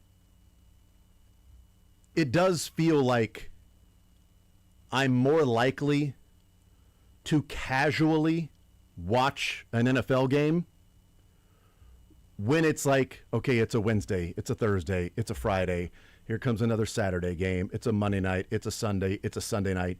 Because there are so many days to watch it, it makes it less of appointment television when it was Sundays, leave me alone.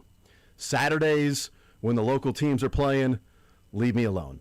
Sunday, NFL, doesn't matter who's playing, leave me alone, right? But now it's like I'll check in on it from time to time. Now there's fantasy, there's betting, there's all of these different things. And a lot of the added days, Sterling, are around the holidays of now having Thanksgiving Eve, having the Black Friday games, having Christmas Eve, having Christmas Day games where they said for a long time, we're not playing on Christmas. We won't play football on Christmas. Then they went out of their way to play football on Christmas on like a Wednesday. Yes. Just to do that. And once they opened up that door, playing on a Wednesday, it opened up the possibility and what we now reality of playing Thanksgiving Eve on a Wednesday, which ain't going away anytime soon. Kelsey says it's great. Travis Kelsey, I should say. Yeah. Travis Kelsey says it's great. He loves it. Jason Kelsey feels like, is there a chance it's being an oversaturation? Ratings were up 10% last year from the year before. Like 10% from the year before. And it only seems that it's going to keep going up with the ratings because it is king right now. So it isn't exactly a bad business strategy for the NFL because they're making more money on having these standalone games Which and buying clearly more. they need. Well, for sure. They're sure. obviously Yeah. struggling. But it does, I'll admit, it does take a little bit away from the anticipation and the waiting and the build-up to Sundays. But at the same time, I love watching football. So if I get NFL football Wednesday, Thursday, Friday, Sunday, Monday, I'm going to be watching it, but not necessarily with the appointment television watching that I would Sunday morning all day. Leave me alone. Yeah, it kind of sucks to me because it's somewhat. We live in an immediate gratification era to where you want it now. And waiting is just, at times, people just don't want to do it. And that's what it feels like with the NFL is we're just going to give you immediate gratification right now. But to me, it takes away, and again, and maybe this shouldn't play a part, but it does for me, it takes away from fantasy football. Like, I love watching the, 8 games at once on Sunday. Well, when you have these Tuesdays and Wednesdays, I've said for a long time, I think it takes away from the product because guys are now banged up, less days off, weird schedules, they're out of a groove. They're used to, like, starting pitchers in baseball every 5 days. Every 5 days. It's great. Well, now it's 3 days, 5 days, 10 days, 4 days, 9 days. There's no sort of consistency, which I imagine if you're a head coach, if you're Andy, you're probably not too thrilled by that, right? You're not used to having any sort of consistency at all. I'm just, my thoughts. I think international games are silly for the most part. I find them they care more about the money than the product. I still think Brazil got the Chiefs off on the wrong foot last year. I firmly believe that. We'll see what happens with Australia. If that, I would imagine that at least plays a slight factor. And if the Chiefs would have gone, let's say, 12-5 last year, maybe we don't even talk about Brazil. But I do think there was a situation where that did put them off on the wrong foot. I don't like it. And a lot of it has to do with streaming as well. You know my thoughts on that. The NFL makes so much damn money as it is. You're going to make everyone else pay an extra $6, $9, and hopefully that they forget about their streaming service that they downloaded so they can watch it again. And now we're into year 3 of this, right, of streaming for a lot of these games, 2 or 3. And now you can't use the free week pass. Now I got to give some corporation more money.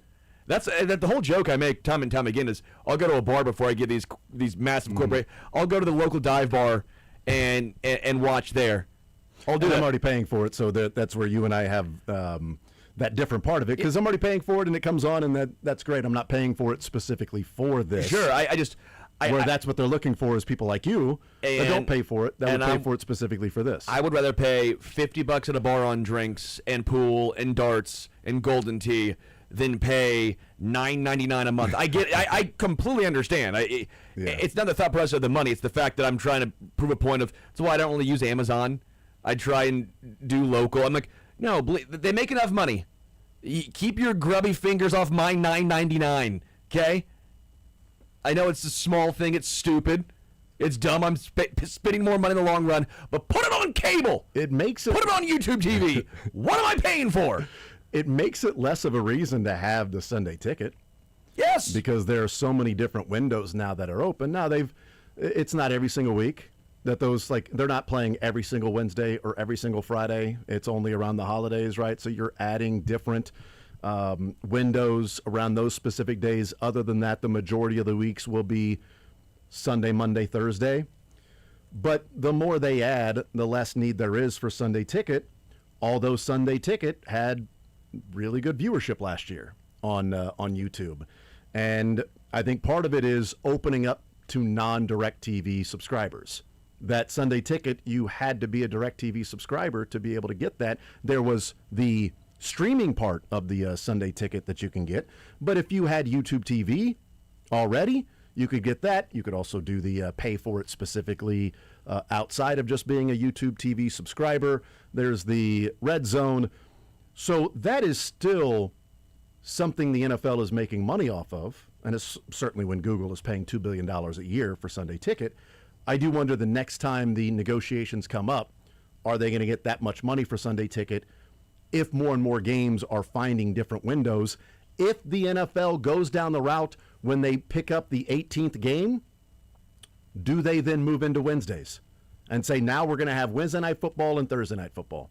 Because we're incorporating an extra bye week here. So we'll have an 18th game. We'll get a second bye week throughout the season. And so now we can work around having a Wednesday game and then a bye week before that, or a Wednesday game and a bye week after that, since we're giving you two. And then they will also get into not necessarily an international team, but an international schedule weeks 1 through 19 or 20. Depending on the 2 bye weeks that they'll get into that point. It does take it away from what the pageantry of what Sundays felt like in the past. It's still there. Not really. If you take not so many games for the away, Chiefs, for the Chiefs, it doesn't feel like that because we've seen so many different primetime games in this run with Patrick Mahomes. But if you take so many games away, it does ruin the fact of, okay, the Sunday slate was great because if this game sucks, I'll go to this game. If this game sucks, I'll go to this one. Mm-hmm. Eventually, if you only have 4 games at Sunday at noon, okay, well, that my fantasy football excitement is gone. I want to sit down on my couch at noon and flip back and forth and go to all these games and look at this, it's sweet. It just dissipates. Again, to me, the product has become secondary to the almighty dollar. Well, I mean, that to me is something that's not necessarily a surprise because we see it when the World Cup comes in and says there are specific things that you have to have happen with your field for us to even play on that. It has to have all these different requirements and meeting these different thresholds of safety and what the field is for the players to feel like it's easier on their body and safer. Whereas when the NFL or the World Cup is done, or these friendlies that take place at NFL stadiums, then they take the natural out and put in what was there anyway and say, doesn't really matter because we're saving money here, even though we know the product could be better overall. It doesn't necessarily matter because we're fine. We're going to get the money anyway. People are going to watch the NFL regardless of the quote-unquote product. Well, and again, it's inelastic at this point, and it's always it has been that for a while, and I don't know when that will change for their business model. And again, I'm not. I mean, I know maybe I would watch on Wednesday. I'm going to watch football any given day. It's not like I'm not, but you're right. It's no longer going to be maybe the quite appointment television like you plan on Sundays and Mondays and Thursdays around that. That's what you do. I can't plan 7 days around the NFL. That's not feasible, right? We work. We have things. We have things going on that are outside of the NFL. You have tarps to take off. You've got beers to drink. You've got golden tee to play. You've got a busy life. It can't revolve around football, Sterling. Now, it's just I'll just push back time and time again of my frustration of the NFL caring more about trying to make more money versus the product on the field. If I were a player, and again, maybe they like it to an extent because that means more primetime games, or should I say standalone games? And if you have more standalone games, a better chance for you to showcase, whether the NFL or not, even to fans, and say, hey, look at this, or look at this guy, versus being kind of clumped at the noon slate, if you will. I get that. It's just... At some point, enough is enough. It is interesting looking back to what we've seen from the Chiefs for so long that they only have 4 games this year that are not on Sundays. They've got Monday Night Football to start the season, the back-to-back Thursday nights, and then Monday night against New England. Love it. Everything else is on a Sunday at noon or 3:25 or Sunday Night Football, with all of the primetime games. And now, we don't know about the Chargers and the Raiders. So, right now they have, of their 15 games that we know the date that is scheduled for, of those 15, 11 of them are on Sundays. It could be 13 of the 17. It could be 11 of the 17, and then we go, well, they had 6 games this year out of their 17 that were not on Sunday. That's back into the Chiefs have won the Super Bowl yet again. We're going to put them on prime time the entire year, not Chiefs coming off 6-11 and a top 10 pick in the draft season. I'm just thrilled that Jason agrees with me. Shrink the game. Jason Kelsey, his team shrink the game. That's true, even though he was the subject of your ire with the grow the game. It wasn't necessarily him. You guys have come full circle. Not. You wanted to be a part of the roast of Kevin Hart because of him out on the Masters. Yeah. They didn't invite you, though. Yeah. That's I was going to tell him to shrink the game, but he's already been shrunk. That would have killed. More so next.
All right, wrapping up this hour, we'll talk with Les Norman. A little baseball coming our way with Les Norman. We'll break the norm. The Royals, it'd be nice if they could break the norm from the losing that's going on. Looked like they were going to do that yesterday after winning back-to-back games, taking the series from the Mariners. Losing that game yesterday, trying to get back on the winning track tonight. Game number 2 against the Yankees with Bailey Falter on the mound against Cam Schlittler. 6:40 tonight. Royals 10 games under 500, 9 back in the division, 4 back of the wild card right now, even at 10 games under 500. That's why I'm more mad. Yes, that's right. Just don't be awful. Be in a wild card spot. We'll talk with our wild card. I don't know what that means. Les Norman coming up next.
All right, hanging out on a Tuesday edition of The Zone right here on Sports Radio 810 WHB. Jason Anderson with you, Sterling Holmes, Michael Darcy, heading up until 2 o'clock, halfway there, to handing it over to Todd Lebo in for Seren Petro. Right now, talking with Les Norman, breaking the norm, presented by truckmovers.com and also First Federal Bank of Kansas City.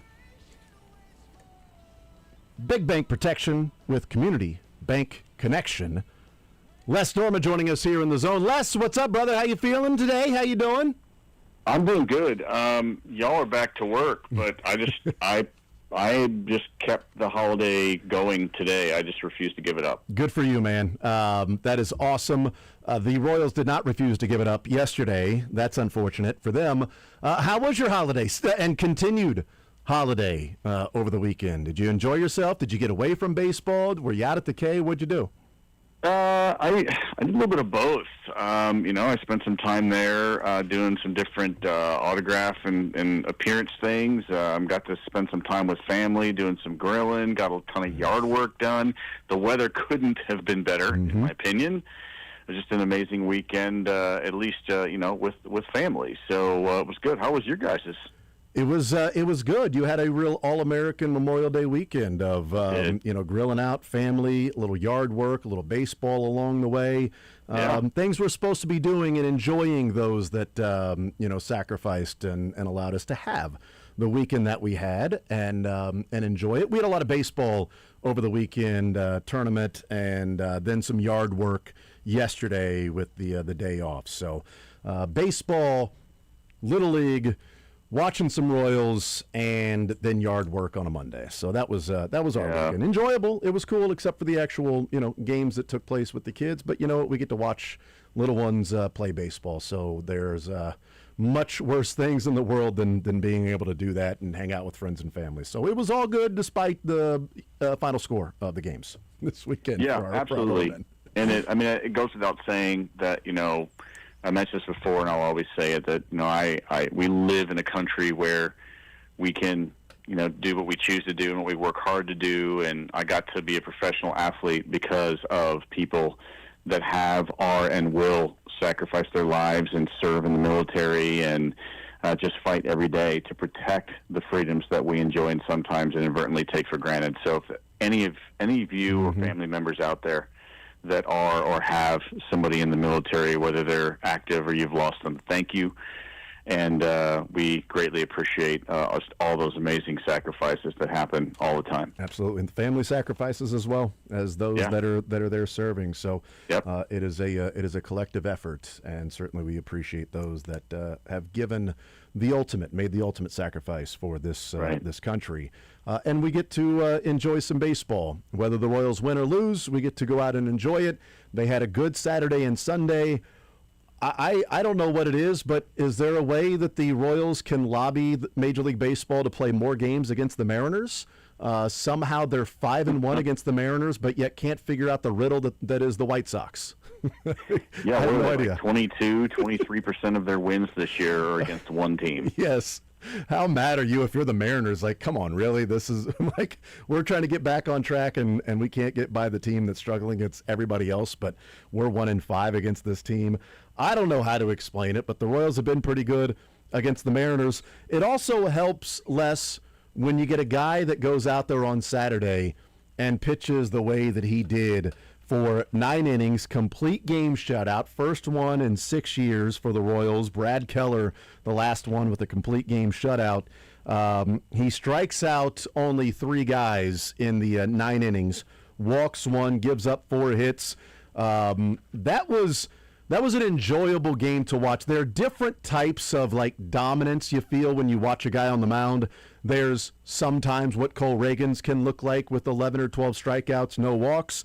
And then there is the Michael Wacha that can look dominant in getting some strikeouts, but inducing some soft contact. And then there's Stephen Kolek that wasn't getting a lot of swings and misses, but guys weren't squaring him up either. What do you make of that particular outing from Stephen Kolek to go all 9 with a complete game shutout? Man, I felt like I was watching one of those compilation concerts while an orchestra would play like a heavy metal song, then a soft rock song, then a top 40, then a classic rock. I mean, it just there was everything. Just a little bit of the strikeout side with the fly balls, the broken bats, the ground balls, I mean, it was just it was a wonderful performance of just mixing it up, trusting your stuff, getting guys off balance. As good as that was, imagine if you're the other team going back to the dugout thinking, how in the world can we not hit this guy? Are you kidding me? But then over and over again, he was just baffling hitters, and it was just a masterful performance. I know in today's game they have middle relievers to do this job, so you don't necessarily have a lot of complete games. But I think, someone like Dennis Leonard, who has like 103 or 4 complete games or something like that, I'm sure he appreciated that kind of effort because you just don't see that anymore. So it was a great performance, man. I was very impressed and very happy. Just shocked that it's been 6 years. Yeah, and I was surprised that he sent him back out there for the 9th inning because we've seen some times when Q has made some decisions in the 8th inning, like you did your job. We'll throw somebody else out there. What was he at? Let's see, he finished with 108, so he had 12. So he was sitting at 96 pitches heading back out there for the 9th. So maybe it was one of those to where Q tells him, you know what, I'm going to send you out there for the 9th, and if somebody gets on, I'm going to take you out. But if you get the 3 outs, then go and get it done with a complete game shutout. I'm not sure maybe what the strategy might have been, but I was glad that Q sent him back out there, especially with the 5-run lead. Let him go out there and attempt to get that complete game shutout because we just don't see that very often. And I'm wondering, Les, from your position, whether it be the outfield or just defense in general, when you've got a guy like Stephen Kolek that you expect the ball to be put in play as opposed to a pitcher that may be high strikeout, maybe some high walks, high pitch count, some 3-2 counts, some 2-2 counts, some foul balls and foul balls. Is it easier, better, enjoyable to whatever you would describe it? I don't know. I'm throwing different words out there. To play defense behind a guy that you have a pretty good idea that every pitch could be put in play, and more often than not, when the guy is swinging, they're making contact, so probably going to put it in play. Well, the right thing to say is that, hey, they're professional athletes, they're elite players. Every game, no matter who's on the mound, every pitch, you should be locked in. And although that is true, the reality is that it is different when there's going to be a lot of contact and you have to be locked in and you have to be ready. I mean, I know as an outfielder, if a guy's walking a lot of people and hit by pitches and just can't find the zone, but he's got to eat innings and he's staying out there, there is an expectation that you're not going to be expecting the ball anytime soon. And so it's easy to get on your heels. And so if anything, mentally you should always be ready, but there is a difference of a shift to, being on your toes where if there's a foul ball hit, you're flinching and taking maybe 4 or 5 hard steps until you know it's foul versus just that 1 or 2 that you're just not falling asleep, but just kind of falling into this rhythm of, it's probably not going to be coming my way. It's just, the human mind just works that way. And so that's a situation where I want it to be. Now, if it's a no-hitter, then everybody's tense. But when it's just contact, you're just thinking, oh, man, hit it to me. I want to make a play. This guy's busting it. I want to be there for him. I want to make a great play. So that's, for me on defense, those are the fun games when a guy's dealing and he may not have, 10, 12, 15 strikeouts where some of these guys and the Royals are tonight and tomorrow going to be facing guys with that potential. So, it's just a fun game to be on defense and play behind a pitcher like that. Yeah, and they were doing it. They were playing defense behind him, 4 hits and only the 1 walk. It does get in the interesting part of whether people find it interesting or not. I think when we look at sort of the new age versus maybe old school of where there is still a role for certain pitchers, because what Stephen Kolek has done is go what is against some of the analytics of today, which is, well, he's not getting swing and miss. He's not getting strikeouts. The more often the ball is put in play, the higher likelihood it is of that person getting a hit, because if they strike out, they can't get a hit. You can't, commit an error on defense if the guy strikes out. So there's a lot of high strikeout stuff. But, we've seen some dominant outings from Cole Reagans. We've seen some times when he goes out there and throws 12 innings, or throws 12 strikeouts and no walks, and then he hands it over to the bullpen in the 6th inning. Right. So, what's a more dominant game where you get a guy that's not getting the swing and miss, but he's getting out after out after out? The analytics would say, well, that can't continue, because you can't continue to get out after out when the ball is put in play. You're going to have to get more swing and miss, more strikeouts. But if it is being successful right now, I do wonder how long you ride it until it doesn't work, or you expect it to turn, because in today's day and age, you need to be striking guys out. I think we sometimes get too analytical in looking at Kolek's outing and go, well, you didn't get any swing and miss, so I do worry about what that means the next time he's out. Yeah, I wouldn't say I worry about it so much as, you're just maybe hoping that he's going to be that kind of on, or maybe he'll get a couple more strikeouts, because that type of repeating that kind of history is just hard to do. And I think the difference of those words is there's dominant and then there's effective. And dominant, you probably have a higher expectation to win more games, and that puts a little bit more pressure on the offense depending on, who you're facing. But effective, those are fun. They don't come as often. The style that Kolek, just a couple strikeouts and only 4 hits in a complete game. I mean, that's incredible. And it just happens to be effective. That's hard for somebody to do. I mean, you take like a Greg Maddux-esque type of performance minus the strikeouts that he would put up. And again, no ABS back then, probably a little bit more generous on the corners were pitchers back then, especially if Eric Gregg was behind the plate. But again, that was very generous. Yeah. But again, the idea is that I don't think it's reality to have the expectation that someone's going to be that effective.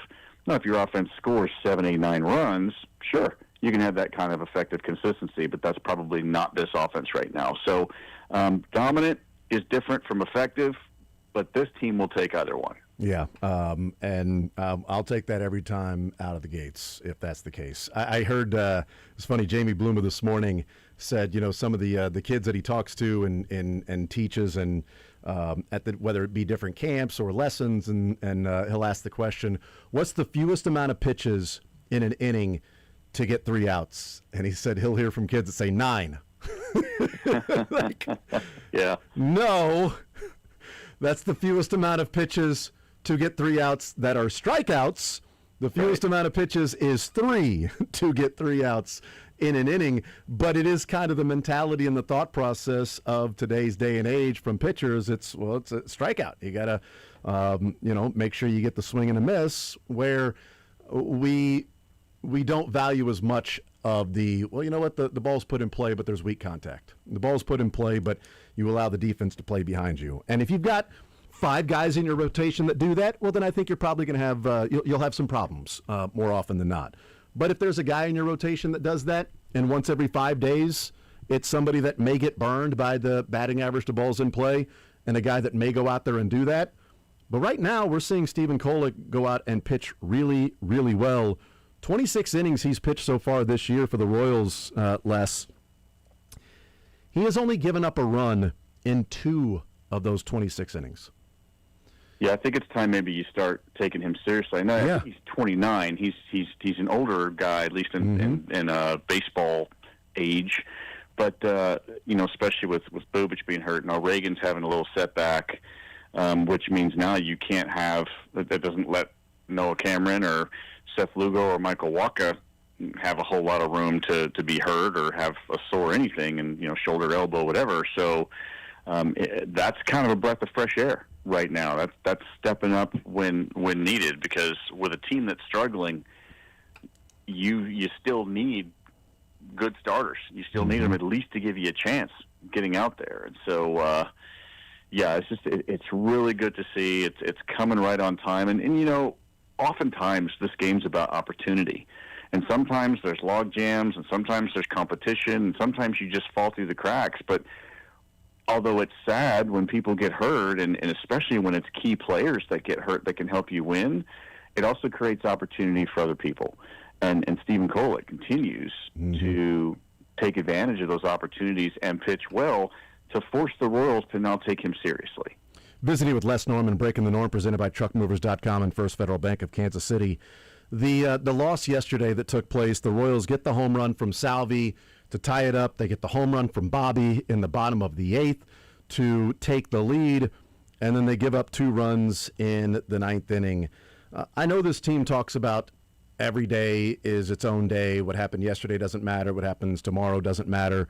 But against a team like the Yankees, that felt like that could have been a significant win. Out of 162, you're 9 games under 500, and you can go to 8 games under 500, win 3 in a row, 2 against the Mariners, take game 1 against the Yankees, and you give it away.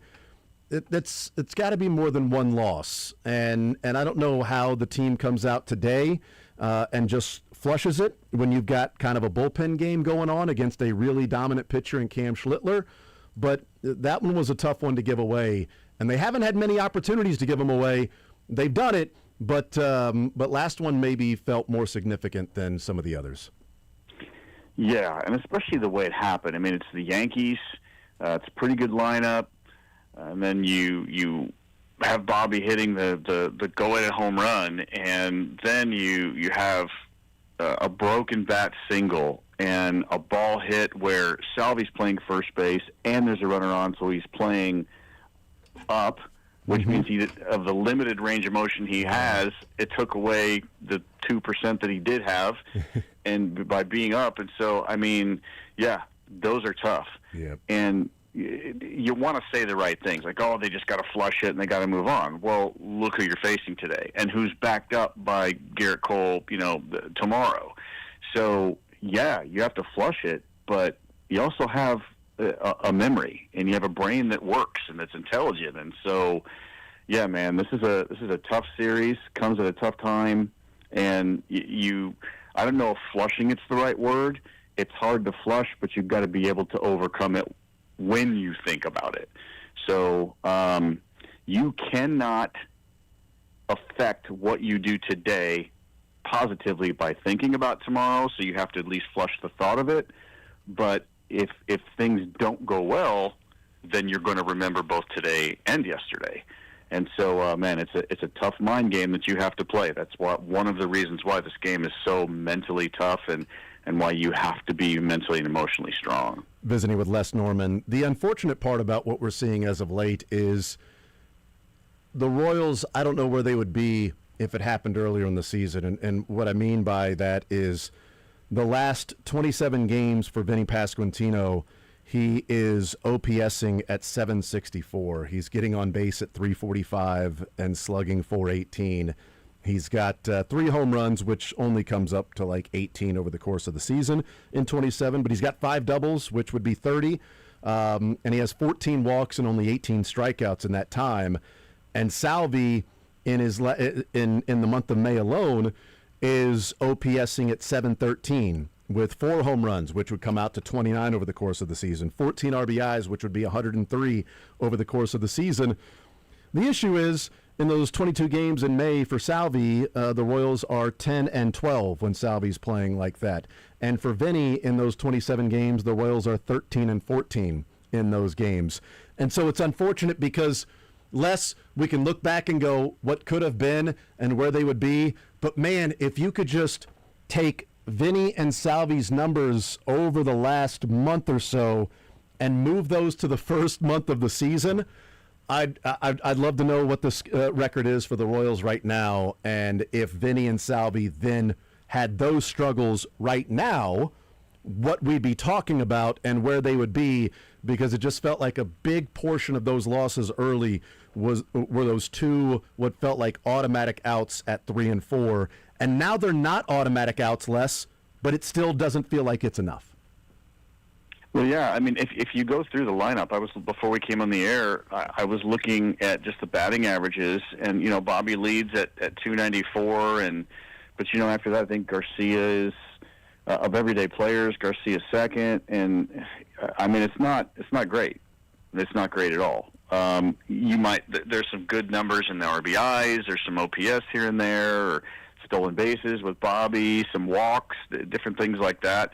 Isaac Collins has a decent amount of walks, and so for a new guy that's early in his career, that's kind of a bonus. But yeah, I mean, going back to what you're saying about what if it was like this then and now, I mean, it's almost like each year they can't put that all together since 2015.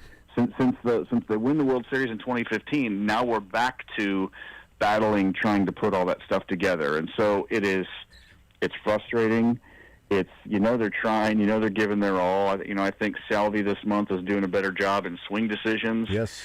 Which is why he's laying off at least a few more of those pitches. Not completely. Salvi will never stop being Salvi and swing sometimes he'll swing at a pitch that almost hits the on-deck better. That's just the way it is. But it has been better. And even then, you still really can't get a fastball by him, especially when he's even a little bit looking for it. But man, there's just we will drive ourselves crazy as Royals fans if we keep going the what if, especially as it relates to Vinny and Salvi. But like you said before, man, you got to have a short memory. You got to be able to put that behind you and move forward. And so hopefully something's going to change. Sometimes you do get better when you stop thinking and you get to your lowest point. So, maybe you just go like, okay, look, I can't, I've got too many at-bats to salvage what a great year would be. I'm just going to contribute as best I can every day, and maybe things will turn around. I know that some of my best seasons, or at least some of my most, not cherished or best seasons, but, maybe just the most comfortable, or where I had the most fun, or where I felt like I contributed the best, maybe not numbers-wise, but where I contributed the best were, you know what, this isn't going to be my year, so I'm just going to help. I'm going to bunt. I'm going to move runners over. I'm going to encourage other guys. I'm going to be a leader in other areas if I can't lead in that area, and sometimes you can salvage something. So hopefully that's where they are. Visiting with Les Norman, Breaking the Norm, presented by TruckMovers.com and First Federal Bank of Kansas City. I had a segment last week, Les, where Sterling and Michael misunderstood and said that I was yelling, but I was enunciating loudly. I don't think I was yelling. I just wanted to make sure that I said my words clearly and those in the back could hear me. And my frustration came with the outs on the base paths are one thing, and we've discussed those this year. My frustration was when Q was asked about it last week, about the outs on the base paths, Michael Garcia going to second and getting thrown out, Lane Thomas attempting to steal third and getting thrown out. He was asked about that, and the first thing he said was, well, yeah, but we had in the first inning, Lane Thomas, hustled and got to second on that, and it helped us score a run. My frustration, my enunciation boiled over because I don't know that we have to go out of our way to handle with kid gloves and say, well, yeah, we've been making mistakes, but we did something good here. Like, Lane Thomas ran really hard, so we should acknowledge that. And I don't know if that is a symptom of the bigger issue, in that, okay, you ran hard, so we're going to give you praise for that, and you dog it out of the box, and we don't do anything there. We saw Michael Garcia earlier, a couple of weeks ago, jogged to first, the bobble by the first baseman, he dropped it, picks it up, steps on first because Garcia was jogging, and he was out. This one, the reason he's thrown out at second is because he jogs down to first. And he even said, it was my fault. Damon said, go. I went, but he probably didn't see that I wasn't hustling out of the box. That's fine. You can take responsibility. But I'm not sure how it happens 2 weeks after you jog down to first on a play that would have been safe. Behind the scenes, this can't, it's not going to be a, I'm tipping over tables and I'm throwing Gatorade buckets and anything like that. But in a clubhouse where, outs are being made and you're struggling to try to find wins, the little things are where you can win in the margins. And this is a guy that's your leadoff hitter that it's now happened twice. And I'm not sure what it means in the fact that it happened just a couple of weeks later after it already happened in that he did that. But I know my frustrations, and I know there are a number of people with their frustrations, less about the fact that the questions were there, and the first thing was, well, let's give credit to Lane Thomas for doing what he's paid to do. I might have also enunciated loudly at the TV when I saw that, and you said that 2 different times. I could promise you that Michael Garcia not running as hard as he could have has happened more than twice this year. That's something that really frustrates me is when guys dog it. Now, Q will be loyal almost to a fault because he's not going to bury his guys, and oftentimes reporters might set it up with a question because they're looking for some kind of controversy or something like that. Sometimes, hey, they are just doing their jobs as well. But in that situation, like with Lane Thomas, and when he got thrown out at third trying to steal, wasn't that the third out of the inning? It was the second. I think it was first and second, one out, and he tried to get there with one out so that he could have a sacrifice fly to score the run. Right, but even so, just because your mind thinks it doesn't mean that you're fast enough or that you're going to get a good enough jump to do it. I mean, in that situation, the only way it's an amazing play is if you make it. That's it, and he didn't make it, and so that is the wrong time. And then Garcia jogging to first and then seeing the throw and then trying to motor to second. And it wasn't a close play for Hustle. It was a non-hustle, got thrown out by a mile kind of thing. But here's what I'll say. Q is who Q is, and if he's going to stick up for his players in that situation, okay, I get it. I would have maybe said something like, hey, it's a hustle play, he's trying. I probably wouldn't have gone there. So you can say two things at once. You can praise him and encourage him. But here's the deal. Guys like Selvey and guys like Vinny and any other leaders on the pitching staff like Awaka and Lugo or somebody like that, behind the scenes, they need to be getting on Garcia. They need to be saying stuff like, okay, dude, that's enough. Seriously. We're not in a position where we can get away with that. And I know that he just signed an extension, a multi-year contract. Garcia did. But that doesn't give you the right to all of a sudden just put things on cruise control every once in a while because you're mad that you made an out. I mean, it doesn't work that way. And what does that show all those baseball players that are those young baseball players and young softball players that are there in the stands watching, that if you don't have a good at bat, you can just kind of cruise because you have a guaranteed contract. That frustrates me more than anything. I once heard George Brett say that when his last at-bat of his career, he wanted to hit a hard ground ball to second base and run as hard as he could through the bag at first base to make an out. Every at-bat is cherished, and we're not guaranteed. The game should be played with all-out hustle all the time, and it's frustrating for me to watch him do that. Is there, if Q comes out and says those things, okay, that's fine. But doesn't there have to be a level of policing by the teammates? And I would say, what I'm saying, yeah. But if it happens one time where the guy drops the ball at first, but he's jogging, I mean, if it's policed by the teammates, is it going to happen again, like 8 games later, or is it happening again 8 days later, and maybe some others evidence of there isn't policing your own in the clubhouse? Well, and I think they are. Again, I don't know the situation, but if it were, if I trusted that our leadership would handle it, and maybe it happened again, I would just maybe give them a nod, hey, you guys on that? And they'd say, yep, we're on it. And then, you deal with it. If not, then I would maybe have a meeting with my leaders and say, hey, man, can you guys, step into that? Look, somebody like Salvi has more than earned his right, and he is a great captain. He's a great leader. He's a great example. I guarantee you that they're on it. It doesn't, but just because you're a leader and you're a veteran and you're on it, it doesn't always mean that the player is going to receive it 100% of the time. So sometimes you can't hold leadership and other people accountable because you could be saying and doing the right things. Maybe he needs to sit for a game. I don't know. If it's a chronic thing, maybe you do what you have to do. I'm not in that spot. It's a tough situation. It's easy for me to armchair it, but sometimes the player himself has to be accountable. I just think in some way you got to be careful that you don't enable the behavior. Visiting with Les Norman. Last one for you.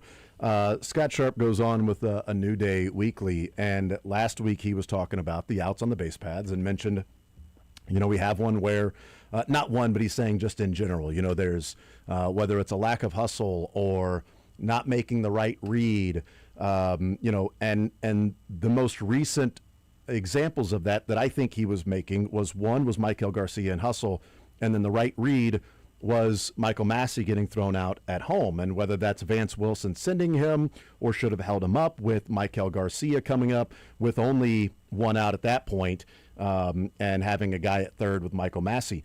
But my question to you is, Les, on that play when he says, maybe not making the right read, I don't know if that's Vance Wilson as much as it is Michael Massey. And it wasn't for a lack of hustle or a lack of trying for Michael Massey. And Eric Hosmer brought it up on the broadcast that, he's there at second base. He starts his secondary, and then he stops, but then he tries to ramp it back up again. The ball is hit to his right. So traditionally, you're told at second base, if you don't have to go, the ball is hit to your right, you need to pause. You need to stop. Yes, until it goes through, then you take off. What I think Scott Sharp was saying when he says make the right read is, my frustration with that is that off the bat, there's no way the third baseman is going to get there, and the shortstop is to your left because they're playing in a shift with Isbell. That I think if you know where the defenders are setting up beforehand and you have that lead, you can know off the bat that third baseman ain't getting there. And even if he does, I ain't getting thrown out at third because he's going to have to go so far to his left to get that. You shouldn't really have to pause if you've got an idea of where the defenders are. That to me is what he and maybe I'm putting words into Scott Sharp's mouth, but I think that's what he was meaning by make the right read, not Vance Wilson sending him, but Michael Massey knowing that ball has no chance of getting fielded by the third baseman. And if it does, that third baseman has to go to first and is not going to be able to tag him out. Yeah, part of your going and being safe at home is the knowing where the defense is set up before every pitch, every single time. And I really tried to make a habit of that, of between every pitch, going back to the base, checking the outfield, checking the infield, knowing, because then you can react accordingly. You can't steal second with your foot on first. You can't steal third with your hand pointing towards second because you're thinking about second, and then I'm just going to rely on my speed. It's a rare person that's fast enough to do something like that. And so I think you speak wisely when you talk about knowing where the defense is and knowing where the ball's hit. I'm not saying it didn't. Maybe it did, but that has to play in Michael Massey's mind before that ball's even hit. Hey, if a ball's hit there, I can get there easily. And so then that avoids that hesitation that ends up getting you thrown out. And so, again, I don't want to get to a point where we're nitpicking every single play, and when teams are losing, whether it's close games or whatever it may be, it is really easy to do. But I also think we're talking about mistakes that are avoidable, that can help you in some of those close games win more of those games. And so, when you're winning games, mistakes are made that you don't happen to talk about or see. When you're losing a lot, it seems like everything comes under fire, but I still think in those situations we're talking about things that can be avoided with just a little bit of extra preparation and concentration. Yeah, and to your point, in that same game, Monty brought it up that Jarren Duran got thrown out at third, trying to stretch a double into a triple for the first out of the inning. Yeah, so and you should never make the first or third out at third base. But they scored 7 runs, so we don't focus on a guy who got too aggressive and tried to stretch a double into a triple with the first out at third base. And he's a veteran and knows better. Yes, knows better veteran, but dogging it to first, getting thrown out at second, not making the right read to your right and pausing and then running, getting thrown out at home is highlighted and is viewed and talked about more and nitpicked because you only scored 2 runs that game, as opposed to you score 7. It's, do better. Certainly do better next time out. You got 7. You got away with it. All good. You don't get away with it. Those are the reasons, and that's why this team is struggling. But those two things certainly could go hand in hand. Les Norman, Breaking the Norm, presented by TruckMovers.com and First Federal Bank of Kansas City. Big bank protection with community bank connection. Les, you're the man. Appreciate it as always, brother. Enjoy your continued extended weekend, and we will talk next week. All right, man. Take care, Jason. Thank you, buddy. Absolutely. There's Les Norman. Great stuff from him, as always. Breaking the norm, again, presented by truckmovers.com and First Federal Bank of Kansas City. We'll take a timeout. We'll come back, continue rolling. More Zone right after this.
Tuesday edition of The Zone right here on Sports Radio 810 WHB.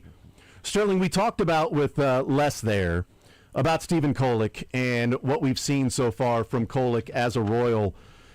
You know, he had these quality starts last year when he came up with the Royals after the trade. He's made 4 starts this year, has 3 quality starts in those 4 starts.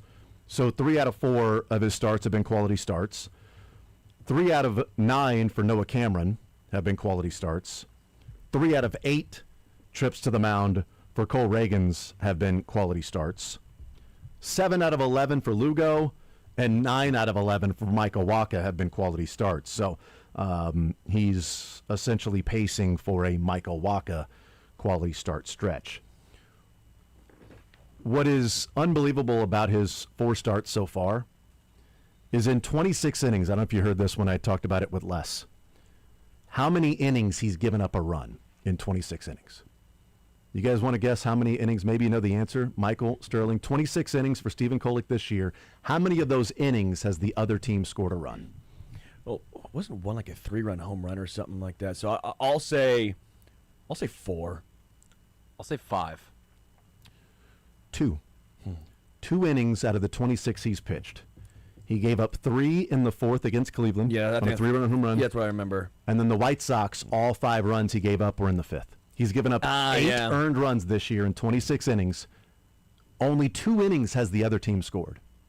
The one swing with the 3-run home run, but also the White Sox, he was almost out of it with giving up only 2 runs before the 3-run shot by Chase Mydroth that made it a 5-run inning for Stephen Kolek.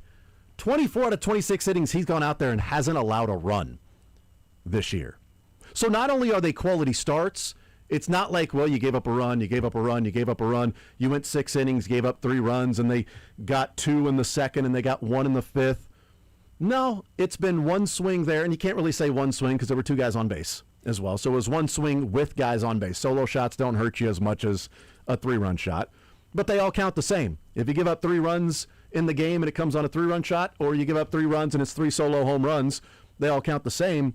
But I think there's something to that when you say not only are they quality starts that are happening, not only did he have a complete game shutout, but in 26 innings, 24 of those, he hasn't allowed the other team to score a run. Not even 1 run in 24 of the 26 innings.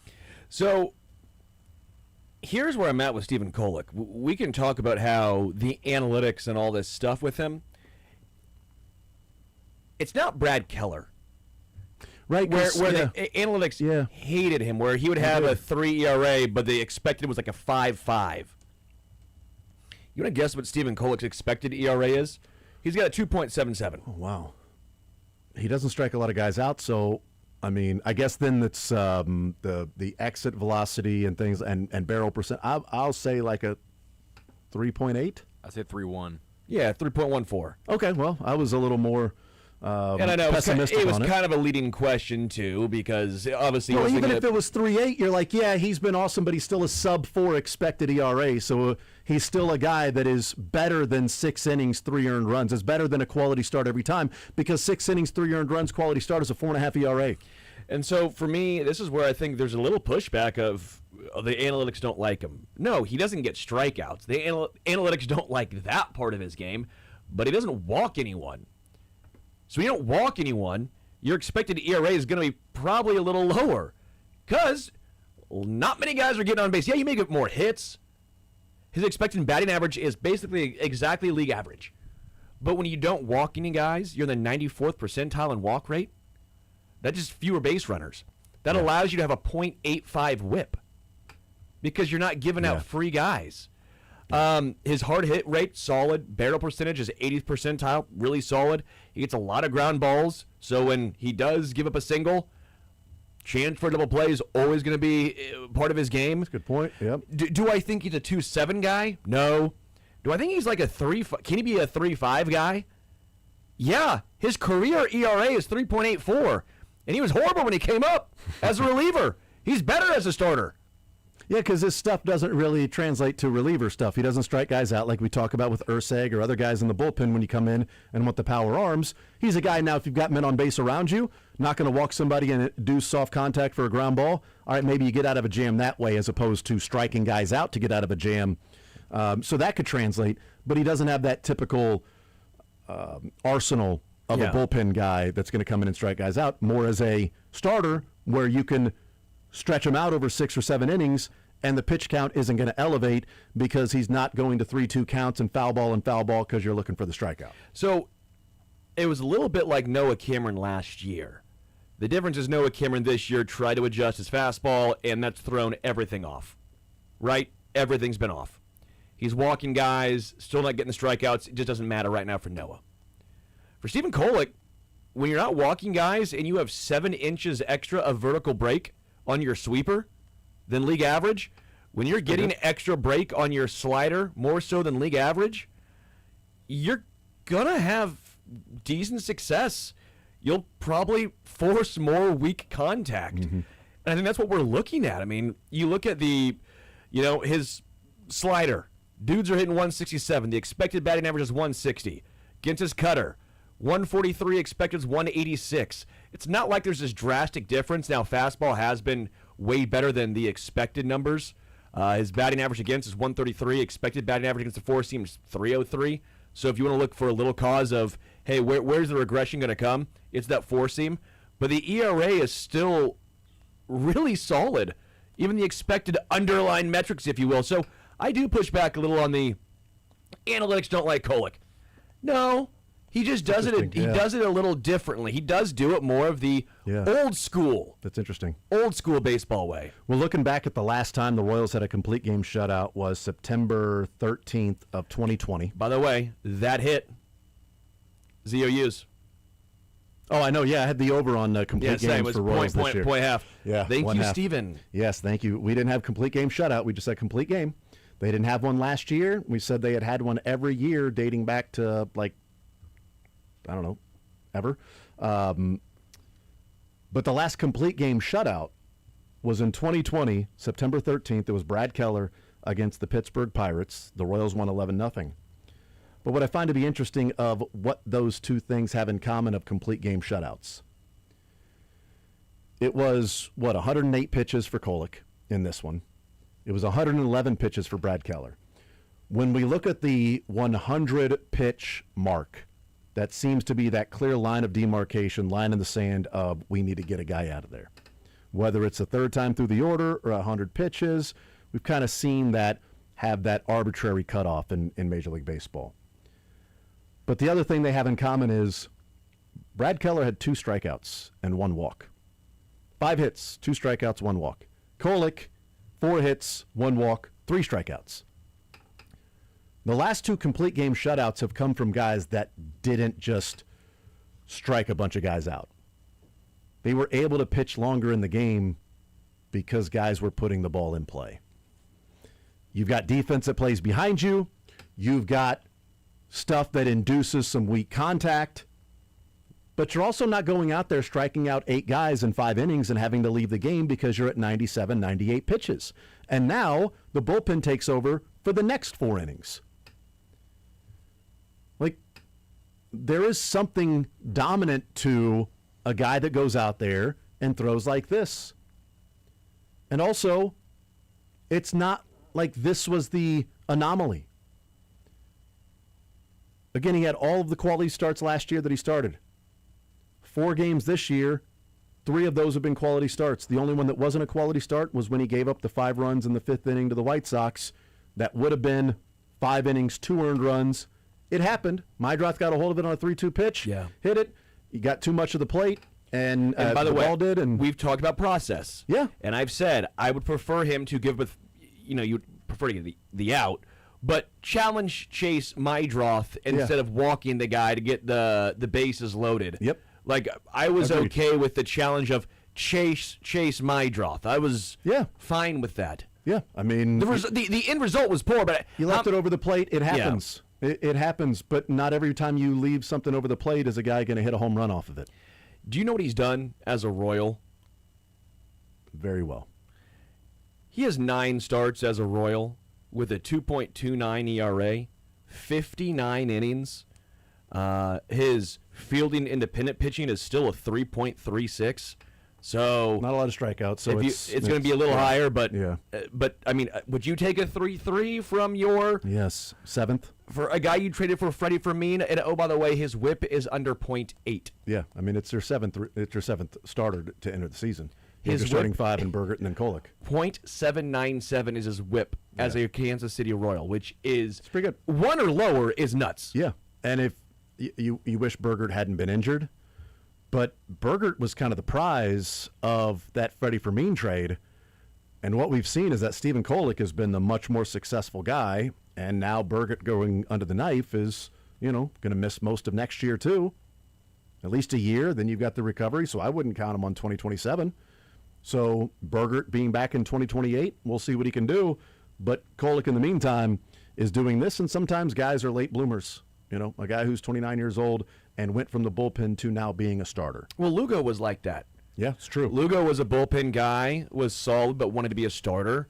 Got his opportunity with San Diego also For a year, and wasn't it San Diego? Yeah, and then the Royals and gave him then the ran contract. with it. Yeah, and again, I'll give the Royals credit as much as because we've ripped on them a lot this year, so I feel like it's fair to at least give some sort of credit when it's due. They've done a nice job identifying pitchers that somehow fit their system. Mm-hmm. I know Cole Reagans has been injured a lot in his career, but they was at least identifying something with him. They identified and slightly fixed Aroldis Chapman and revitalized his career, and look what Chapman's now doing. Yeah. Right? They've done a fine job identifying and trading for pitchers and then developing them, because Kolek has developed even more so in KC. and if Kolek does this, and I say if and when, but hopefully it's when, but if Cole Reagans gets back, now when he does get back, I don't expect him to be healthy and pitch every 5 days because that hasn't been his career. I want Kolek to stay in the rotation, but it's like, okay, well, when Bubic and Cole Reagans come back, somebody's got to know what Cameron's figured it out, so Kolek isn't getting strikeouts. Well, maybe Chris Bubic is better suited for the bullpen. And if you've got injuries in the bullpen and you've got Kolek and Noah Cameron is figuring it out, then maybe Bubic is a guy that you move to the bullpen. I'd to go help out. 6-man. Or you go 6-man, that's fine. I have too many concerns but with if Noah, Bubic right. Well, and Reagans, quite frankly. Right, because then it would probably end up being a 5-man rotation more often than not anyway. Correct. If those guys are on the IL or if somebody else gets injured. But I do wonder if Bubic's arm is just better suited for the bullpen. Every year he's been a starter, he's been injured. But then the question comes down to, is 20 games of him starting better than 45 games of him in the bullpen? And by the way, or whatever it would be, 50 games in the bullpen, I would still say starting the 20 games is the better use of Chris Bubic. Let me ask you this. Personally. If Kolek gives you whatever version or close to what you can get from Bubic, now you're talking about a lefty versus a righty, I get it, and Bubic then gives you what he did 2 years ago out of the bullpen, sure, in the back end, to where then you would have Lynch, Strom, and Bubic, and maybe Bubic or Lynch can be a ninth inning guy and take some of that pressure off of Urseg, or maybe even then you can go more platoon. We're seeing a lot of lefties in this lineup or in this inning, so Bubic is going to be the guy that closes it, or Daniel Lynch. It does give you more flexibility with an extra arm there, since you've had some injuries with that, while the starters on this team have stepped up to a decent point that weren't expected to be that, especially as Stephen Kolek. Maybe Avila becomes that later on in the game and high leverage situations. We'll see. I think he'll get an opportunity to pitch today with Bailey Falter starting the game, and then I think Avila coming in after him. But I'd probably go 6-man rotation, but I'd also look into if Bubic is best suited to be in the bullpen, if that's a need for you, and elongates that bullpen, makes it a lot more dominant. Yeah, I think there's a lot of ways to go about it. Yeah. And by the way, Cole Reagans has only started more than 15 games once in his career. Yeah. And that was the year he went 32. Maybe Cole Reagans is your dominant back end guy, that you put him as your closer now. I mean, he's the strikeout guy. He goes out there and throws he doesn't have to worry about 6 or 7 innings, so now he's humming it in there at 100. I mean, look what he did last for one year. inning. 98 strikeouts and 61 innings. Yeah. That's Mason Miller. He can work 97, 98, or he can work 100. And with his stuff. He'd have to control it better because you can't be walking dudes in the ninth inning. No. But does he control it better if he says, I've got 1 inning to just let my stuff play? if you had to tell me, I know it's crazy to think about a guy who was a top 3 Cy Young guy in 2024, but if Reagans continues to get injured, which he has a lot in his career, even prior to Kansas City. But also, he hasn't exactly been a consistent guy when he's been healthy, out there throwing 6 or 7 innings like he did in his Cy Young year when it was, okay, he's going out there doing that. That's a guy you're going to put out there on the mound for game 1 of whatever series it is. Yeah. I mean, even some games that he's healthy, he's 5 innings, elevated pitch count, got to leave the game. So, okay, where you're getting 5 innings, an outing from Cole Reagans when he's healthy, or maybe his arm is better suited to be a 1-inning guy, and you might get him 46 or 47 games and take care of the back end. I mean, Estevez had 42 saves. What did he have, 50 appearances last year for the Royals? How many different times Urseg is in the game? It'd be great if Cole Reagans could throw the ball every 5 days, 30 times a year, and pitch 6 or 7 innings and be Tariq Skubal. But maybe his arm isn't suited for that. And you got to make a decision. You're not paying him Skubal money to be a starter. You're paying him actually reasonable closer money, too. Yeah, You're looking at what closers go for. Realistically. Yeah, we'll take a time out, come back. More Zone next.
All right, we continue right here on Sports Radio 810 WHB, heading up until 2 o'clock, where we hand it off to Todd Lebo. He is filling in for Sren Petro in the program today. So no Todd, no Fact or Fiction, but we'll play, or at least go through Learn Funniest Best in the second segment today. We'll play Learn Funniest Best. We'll play it. We'll just play some Good, Learn Better, Funniest Best. Best. We'll play some Good, Better, Best, as my wife likes to refer to it as. Oh, that could be part of your Good, Better, Best thingy.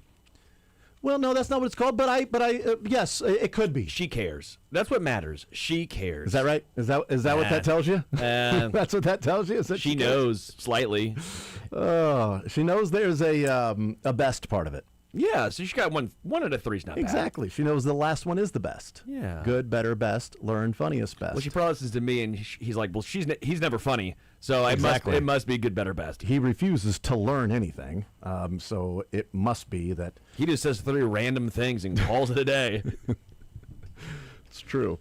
I wanted to play this clip, and obviously, I acknowledge that last year at this time, when the Chiefs were coming off the loss to the Eagles, and it was the end of a dynasty, and people are talking about how bad they were, and they got exposed, and the refs didn't help them out. That's why they lost.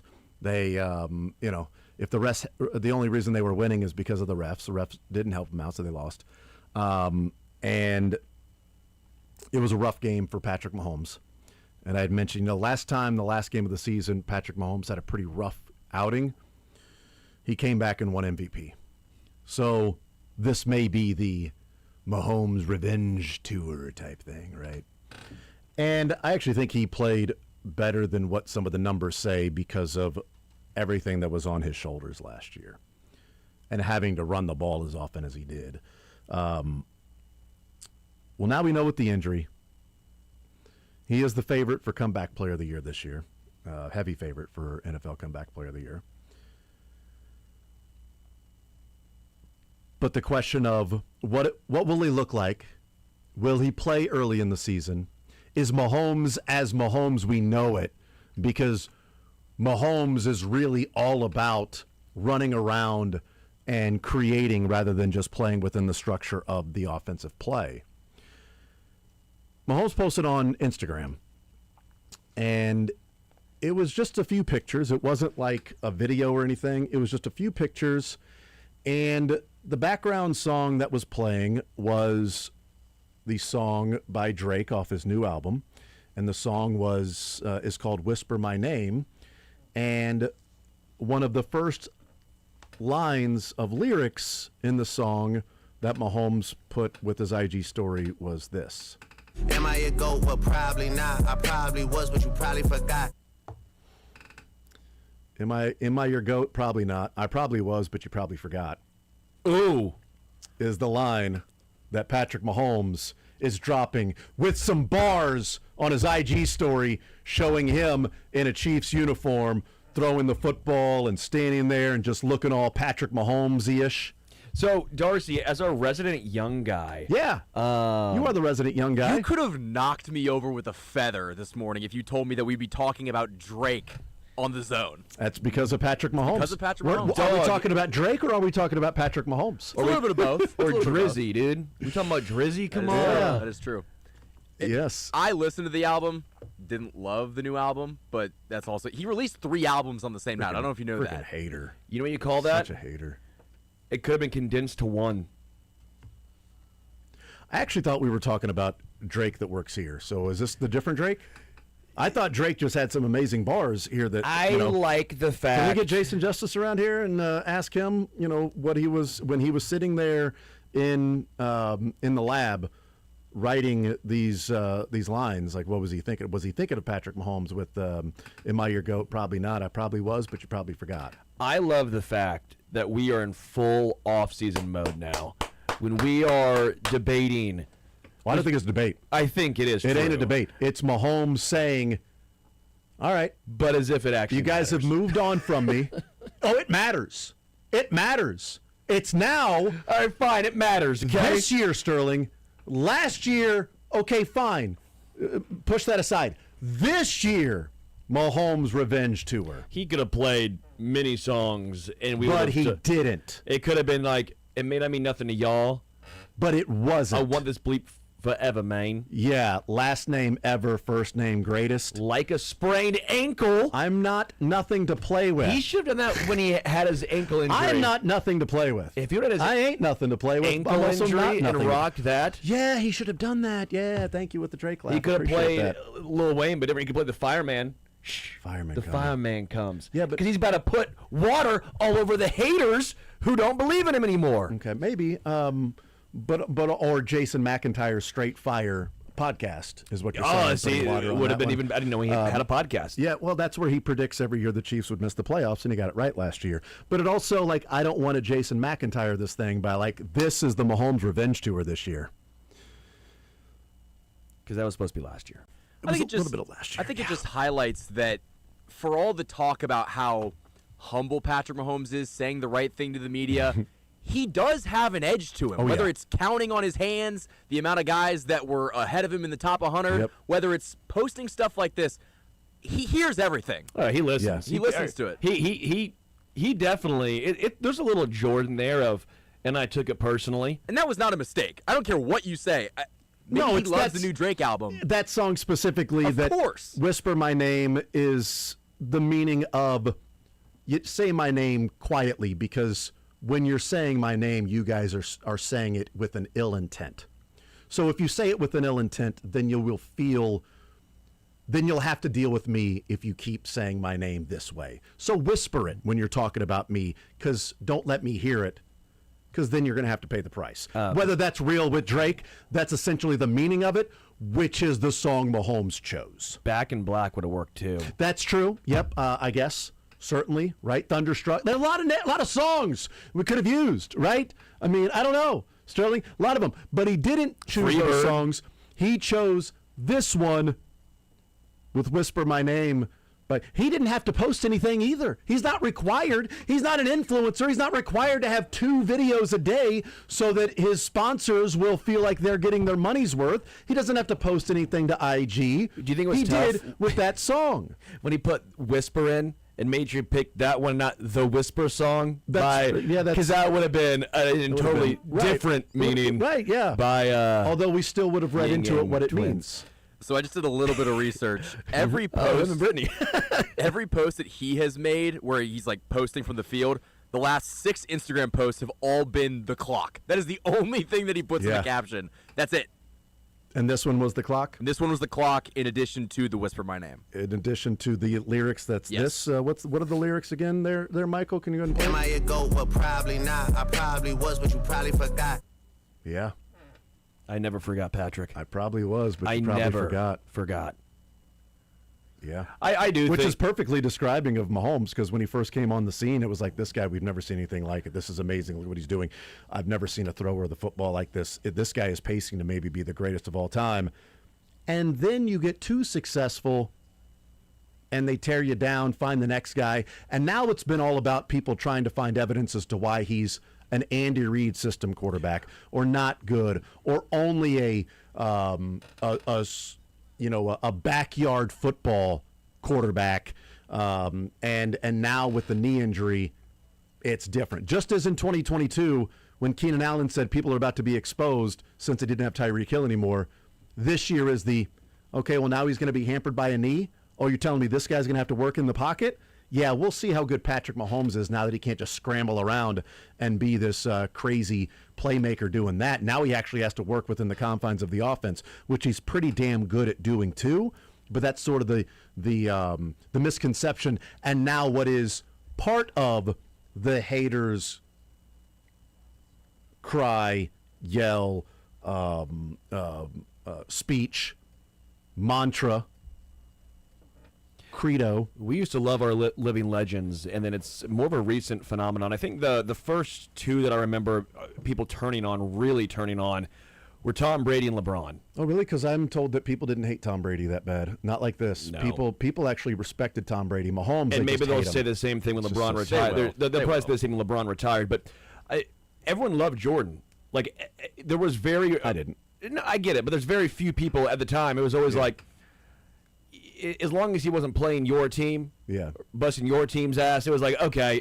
There was almost a respect of the greatness. Oh, 100%. I didn't like him, but I thought he was the GOAT. Yeah, and it feels like now we have to argue about everything. Yes. I don't know if it's social media, which I do think plays a large factor, but again, Patrick has become the hated. Now, Kobe had a little bit of that. Now, part of that was his own doing, and part of obviously some of the things.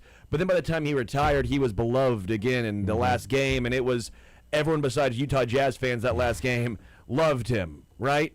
Even Jazz fans they acquiesced with maybe some calls that went their way. And they can't really hate the guy off the court because they had Karl Malone. Anyway. I think a lot of it is just Speaking of Karl Malone. Anyway, speaking of mailmen, Patrick's going to deliver mail this. Speaking of Karl Malone, I was just going to say that the current landscape of sports media is geared towards talking about an individual as often as they possibly can, and it almost brings fatigue among fans. And so when it's over, when LeBron's not playing every day and they're not talking about it on ESPN, like what his favorite song is, what did he wear in the pregame routine, did he read that third page of the book? Once they're not talking about that, you're going to look at it and be like, you know what? You can appreciate his greatness because it's not the forethought of every conversation. And it was like not everything during Jordan's time was immediately posted on social media. Not every time he flopped, not every time that he passed in a big moment. Those didn't matter. What we remember is, you have this amazing play where he went up with his right hand and then stop me. Hold on. Let me explain this to you. You guys his mind's gonna be blown. So he jumped up, he was gonna use his right hand. And he floated, and he pulled it down, and he did a layup the other way with his left hand. Like, I can't believe somebody would be able to do that. Especially in today's day and age, we don't see anything like that at all. But you're also just one part of the greatest plays that we've ever seen, and nobody could ever do it again. Just show the replay of it, and we're still enamored by it. But you're also part of the problem, by the way, by doing that, because then people see Patrick do something that hasn't actually been done. No, but not even that. Maybe it's been done before, but he did it in a bigger moment or and because he's a big time name, and so there has to be something if. Michael Carter Williams did that versus if right. I agree. Right, like I agree because Michael Carter Williams did do something like that, but it doesn't matter because the situation, the name. When we see Patrick do it in a big time moment in his MVP season, throw a no look pass. But then let's say Stafford, they go, well, Stafford did it. Well, yeah, but he was on a 2-14 Detroit Lions team. It doesn't have the same weight when Patrick threw the left-handed pass. Right. We've seen guys throw a left-handed pass before, but it wasn't culminating in the season of a Super Bowl. Yeah, but it was also like the left-handed pass within the overall other crazy plays that he makes by getting outside the pocket. Right. Again, I do think that's one of the most overrated plays of all time is the Jordan switching the hands. But what really mattered was the moment, and it's Jordan. When Patrick makes a crazy play and you see 31 other fan bases complain saying, well, we've seen other quarterbacks, or have we seen Bo Nix? And we go, okay, well, it didn't matter because that situation, there was nothing on the line. And it's actually what's funny is, or the irony is the opposite of what people tweet out is actually true. Like when somebody tweets out like a play by Bo Nix, like imagine if Patrick Mahomes had done this, we'd be talking about it for a week. And the reality is, Mahomes does whatever that is so often that we actually never talk about it with the Patrick Mahomes. The reason they're pointing out the Bo Nix or whoever it is because he doesn't do it that often. Where it's like, look at this amazing play by Bo Nix. If Mahomes, people are not even talking about this enough with Bo Nix. Look, if Mahomes did this, we'd be talking about it for a week. No, because Mahomes made that on a random second down and then moved on to the next play because it's just something that we're used to seeing with him, just as Michael Jordan's greatness, we were used to seeing him come through in big moments and make amazing plays. That one play that is kind of overrated in jumping up and switching hands is really cool in the moment of the overall total aura around Jordan being it's the GOAT. Tongue, it's the camera, it's the video itself that's really and well it's the done. type of plays we haven't really seen as often. Factor in the era too. Factor in the era of when it happened. Absolutely. If that happened now, you're not even talking about it. Right. If it happens, I mean, it happens now. It happens on like random Tuesdays in the second quarter of games, but it didn't happen. But also, his entire life wasn't with social media, so every single negative. Because I promise you, if that was the case, you'd have the Magic Johnsons and the Bill Russells and the Wilt fans and the Isaiah Thomas stands that would be going and pointing anything out that Jordan did wrong as evidence of that he's not as good as this previous Oscar guy. Robertson, what he did and all that stuff, and it'd be the same thing. But right. Just as we now have the Mahomes of, well, Mahomes isn't that good because of A, B, and C, and it's done where we were talking about Mahomes winning back-to-back Super Bowls, winning 3 already in his career, 3 Super Bowl MVPs, 2 regular season MVPs, a 5,000-yard and 50-touchdown season. And then it's, well, yeah, but it was all lucky. It's only because of the refs. And look, they're 6-11. Mahomes was terrible last year. He wasn't. He wasn't the same. I think we can all have a fair assessment of, and we know a number of reasons why. My thought, I think scheme was the number one issue. I think scheme over even wide receivers. I think scheme was the massive downfall. And no run game, which plays into scheme, which is a multitude of it's multifaceted. But again, I think the most light boxes that anybody faced in the NFL was Mahomes. We can also say the deep ball was not his friend last year. We can also have some honest conversations of that was not Patrick's best year. That was not a year where we sit back and say he played like the best quarterback in the NFL last year. We can have that fair conversation while also saying, I think he's going to go into this year as, again, the best quarterback in the NFL, coming off of an injury or not. Mm-hmm. I do think he's going to show it. I think that the new run game will allow the scheme to be way more open. And whether he can roll out and extend or run, I don't think it's going to matter. I do think and firmly believe that Patrick and I was wrong last year. I thought the offense was going to look really good because I thought they were going to adjust. They didn't adjust. I think they have to adjust. Even the personnel in the run game is vastly different. I think there is a concern, though, that they can adjust all they want. They're 30th in wide receiver spending. So at a certain point, you're already asking Mahomes to do more with less. Yeah. Now he's got even less in terms of receiving talent. Well, and I think what we'll see with how the discourse is online or with people that you'll never see face-to-face or people that just want to hate on certain things. With Kenneth Walker in the run game, we should already be prepared for the Mahomes hands it off to Kenneth Walker that has a huge gain, and people go, well, yeah, see, Mahomes needs the help. Look what happened last year when Mahomes didn't have the help. He needs the help. While ignoring the touchdown drives that Josh Allen may have where James Cook led and ran the ball all the way down the field, and then it resulted, ignoring those, but it will be, Mahomes, great drive with Kenneth Walker there carrying the ball 4 times and picking up 70 yards. What is funny, it is set up a little like the Bills last year. The wide receivers, not great, but you expect the quarterback to elevate the wide receivers, but now you have a run game that allows you to have fewer light boxes you're facing, which should make, in turn, the wide receivers better and allow more passing lanes for Patrick. Yep. Now, it works well with the Bills because he can also run very well. Yeah. Josh Allen, that multifaceted approach, and Patrick has been that. We'll see with the knee. I don't want him running too much, let's be real. But, again, it's what a good run game can do that, again, analytics, all these things can be sometimes tough of, it's more effective to pass. Well, not when 8 guys are being dropped back, right? Yep, absolutely. Then there's not that's not the way to go. Yep. And the Bills couldn't do that. Yep. We'll take a timeout. We'll come back. We'll get some Learn Funniest Best coming up next.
All right, we continue on this Tuesday edition of The Zone, but no Monday yesterday, so let's do a little Learn Funniest Best from the weekend. No Mick Schaefer in Learn Funniest Best. That's unfortunate.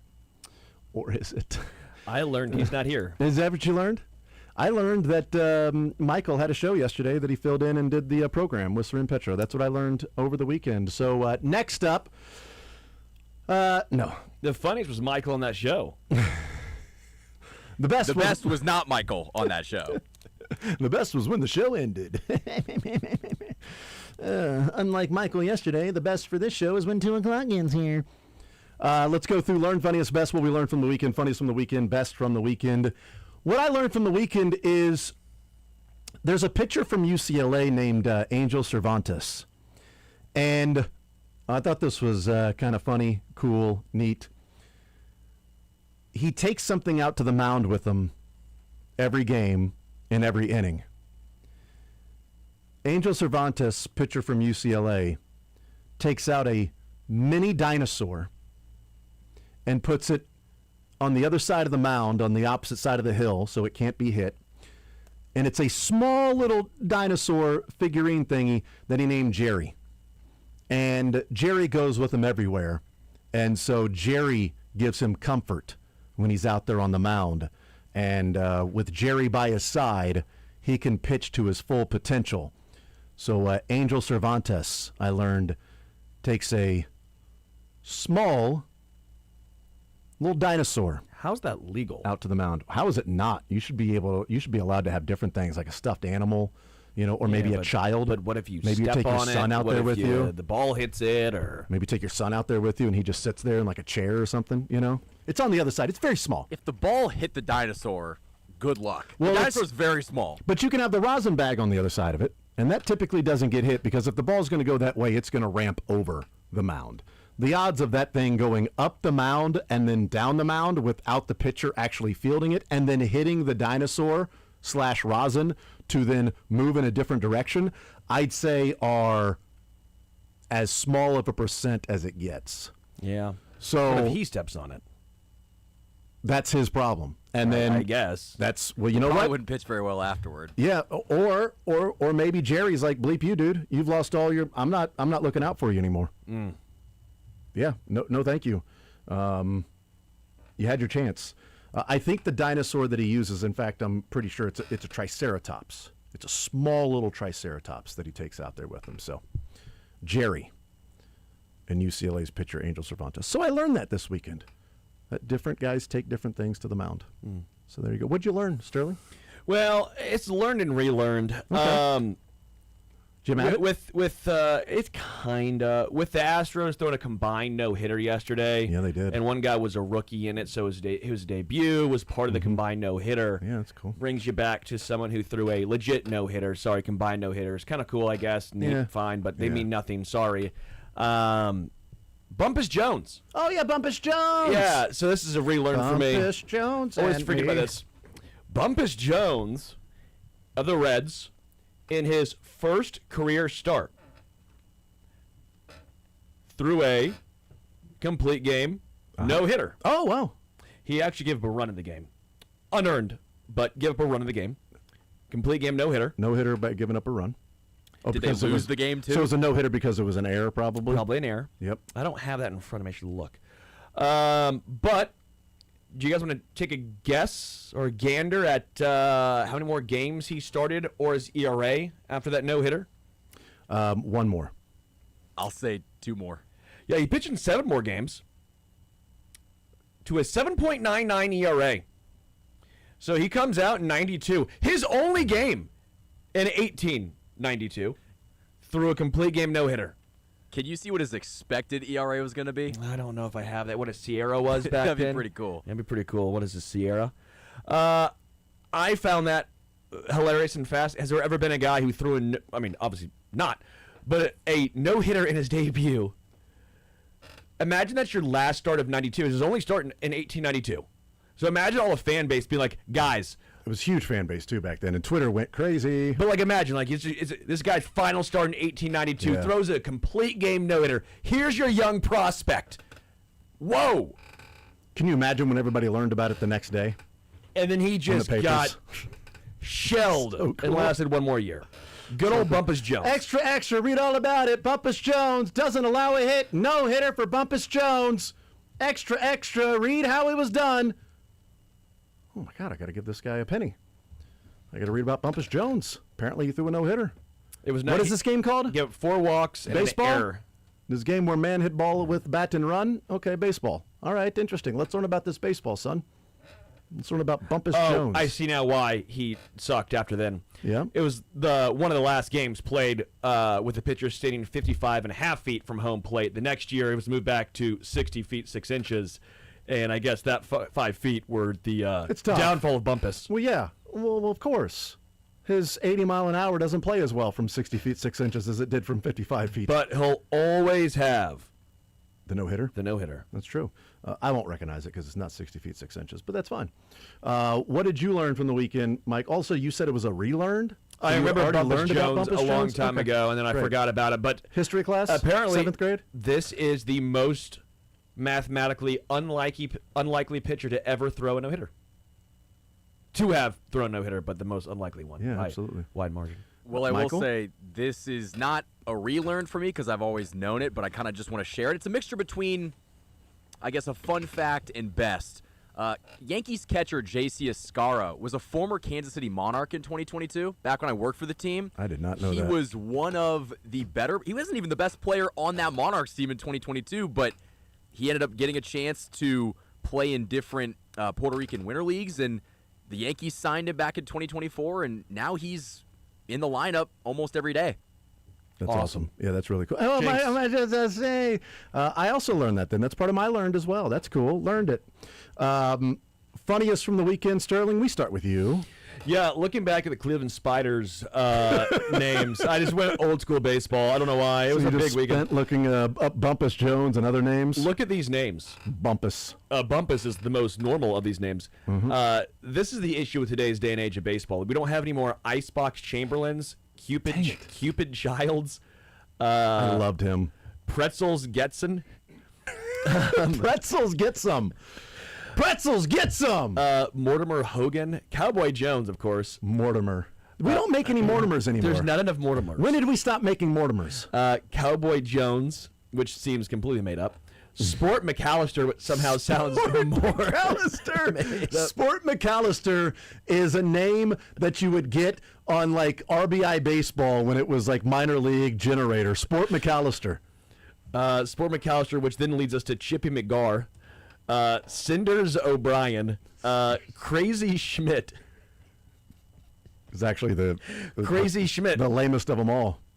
Patsy Tebow. Patsy Tebow. The next one, I don't know if I can say on air, but this was his. So don't say it, brother. You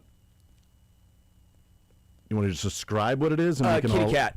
Okay, yeah, I wouldn't say it on the air. Yeah, but like another name for Kitty Cat. Yeah. Kitty Cat Tebow. 5-letter letters? Yeah, 5 letters. Kind of like another way to call it Kitty Cat a kitten. You had Patsy Tebow, and then you had Kitty Cat Tebow.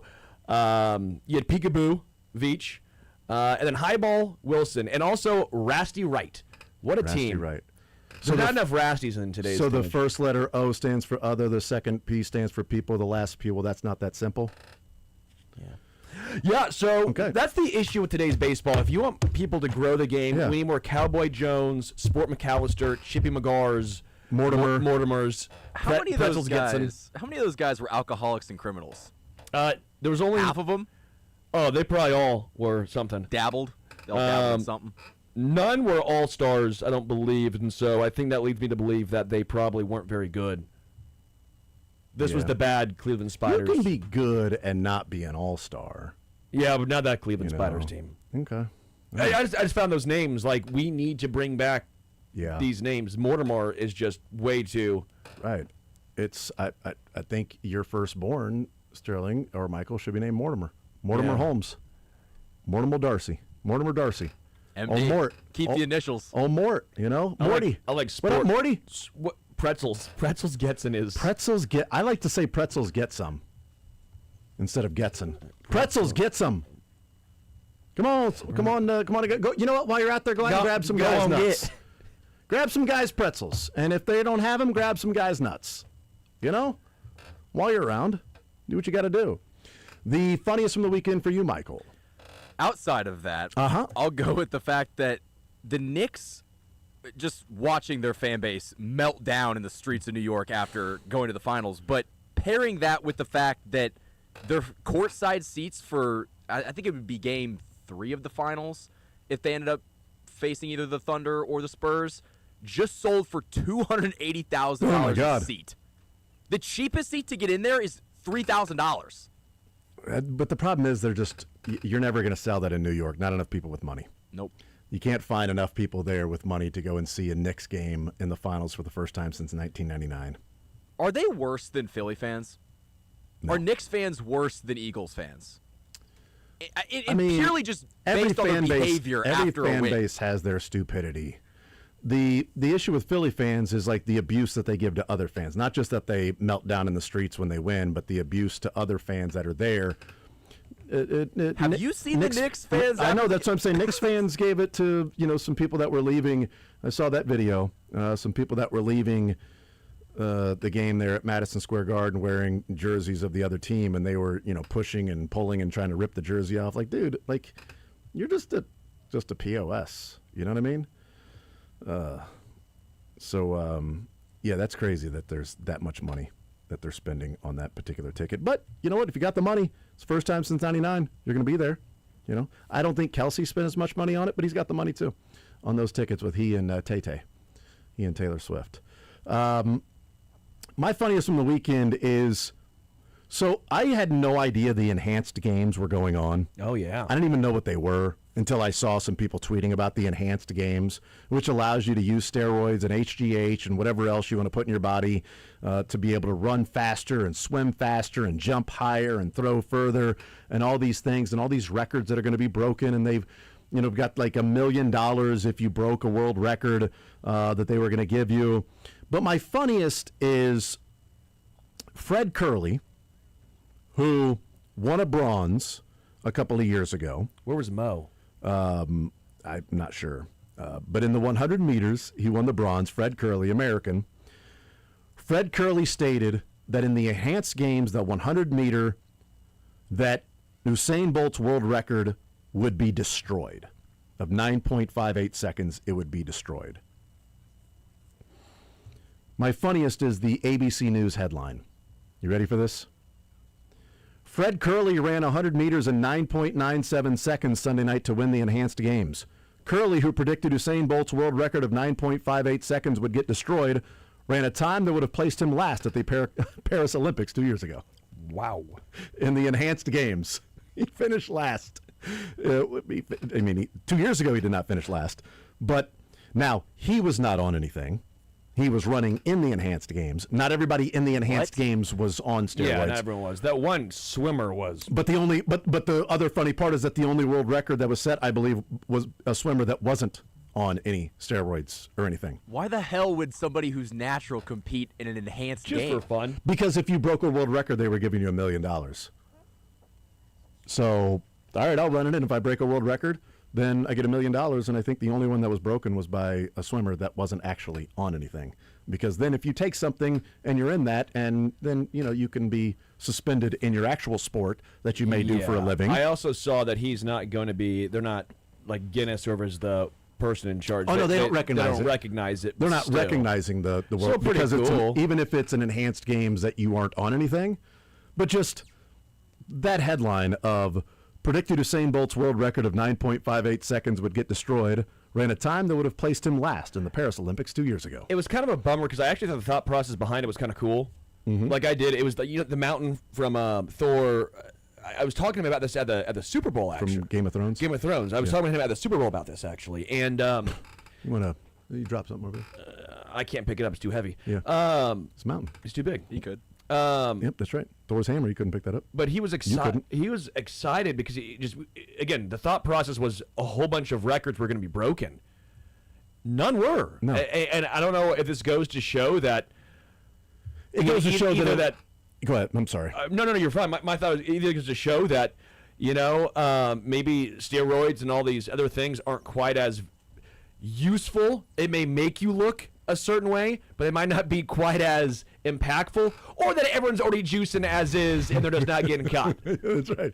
Is this to say that they're finding different ways to juice and get around the testing? Correct. Or if you are at the level of an Olympian, that you've done so much as a highly finely tuned trained athlete that the steroids or the HGH or some of those things aren't going to make a difference for somebody that is not nearly as good as you, that there is a gap between you two, that the steroids will not fill that gap. I think it might make you look maybe to a degree, but not to where you are going to be an Olympian. I also think or have the ability to break a world record. The biggest winner is Barry Bonds.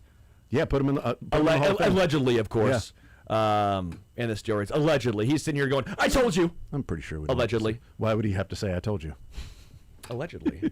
I told you the steroids. I mean, but for the other guys, for everybody else. Not me. Not for me, for other people. My dome just grew. In the case of a swimmer, I could see taking steroids being a negative effect to a swimmer because I'm not saying Michael Phelps is not strong. Well, it's not necessarily steroids. It's blood doping, which you see in the Tour de France, HGH, helping you train to recover quicker in your muscles. True. So helping your muscles stay stronger while you're swimming throughout that time, allowing you to maybe swim longer distances at a higher rate. The blood doping makes sense. I don't know why a swimmer would take HGH. It's a growth hormone. You would not want to take that for recovery. Maybe you're just growing your competitiveness. Maybe. You know what I mean? It's human growth hormone for my drive and my will to succeed. It's not like body human growth hormone. I've got HGH of wanting to win. What about HDH? You know what I mean? We don't talk about that enough. Human... Herrera Davis Holland, baby. Oh, yeah, that's right. I'm sorry. Good job, Michael. You finally did something that went over Jason's head. I don't. Finally, I think that's happened before. I don't remember it because it went over my head.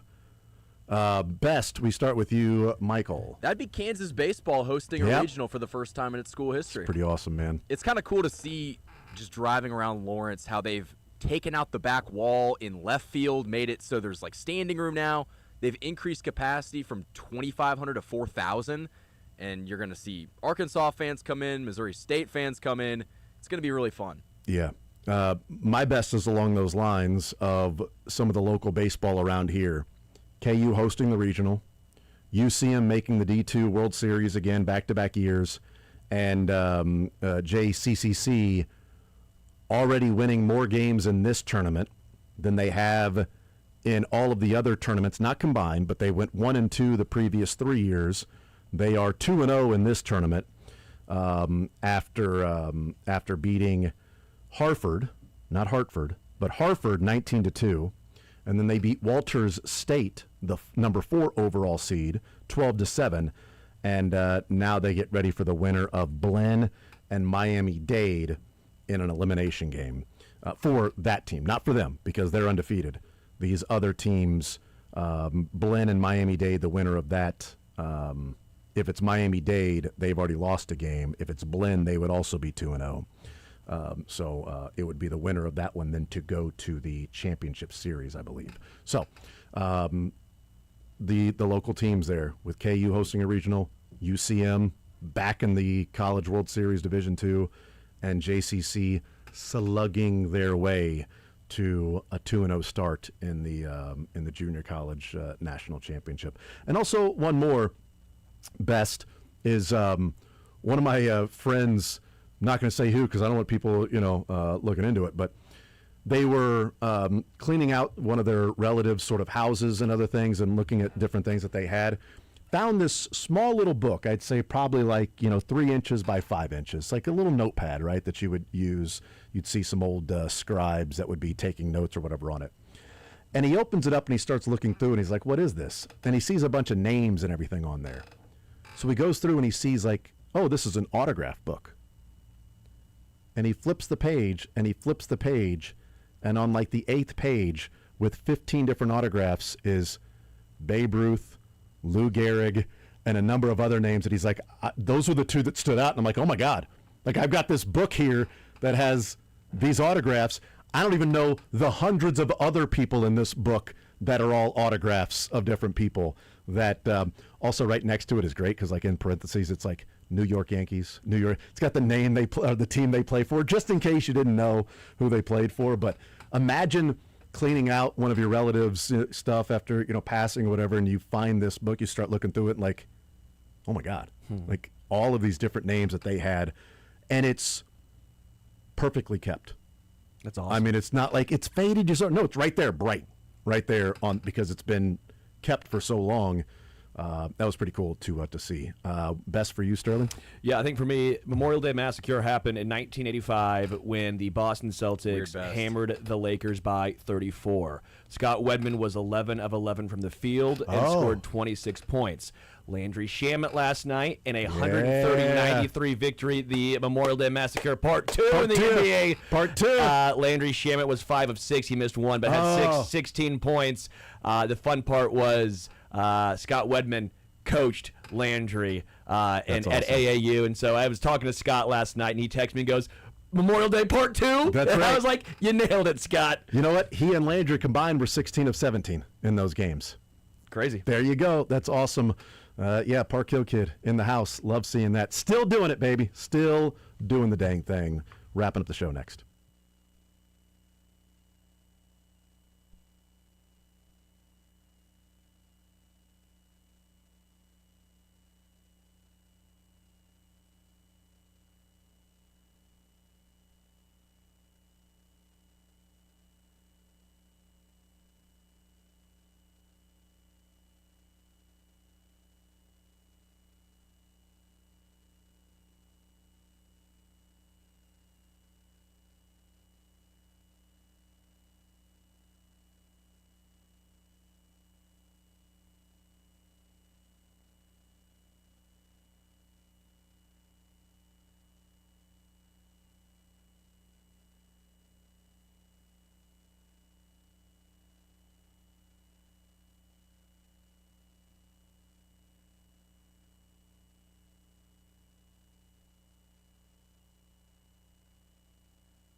All right, wrapping things up here on a Tuesday.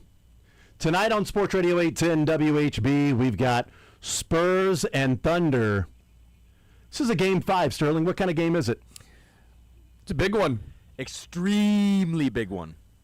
Or some would say it's a pivotal Game 5. No, Tim Duncan's not playing. We won't see very many pivots. It's the new NBA, a lot more walks. Nope, pivotal Game 5. It's a Euro step Game 5. It's a Euro step Game 5. It's a gather step Game 5. Man, James Harden, what the hell, Cavs? I think the Cavs would probably like him to gather his stuff and leave. Horrendous defensively, unplayable. And then offensively, he's like, hey, you know how Donovan Mitchell's going off? What if I just keep taking step-back threes and bricking them? Was that the most 1-2-3 Cancun performance ever? Yes. I mean, Mitchell's trying his hardest, and Harden goes, I'm going to try hard to send us home. Not my hardest, my softenest. Dumb.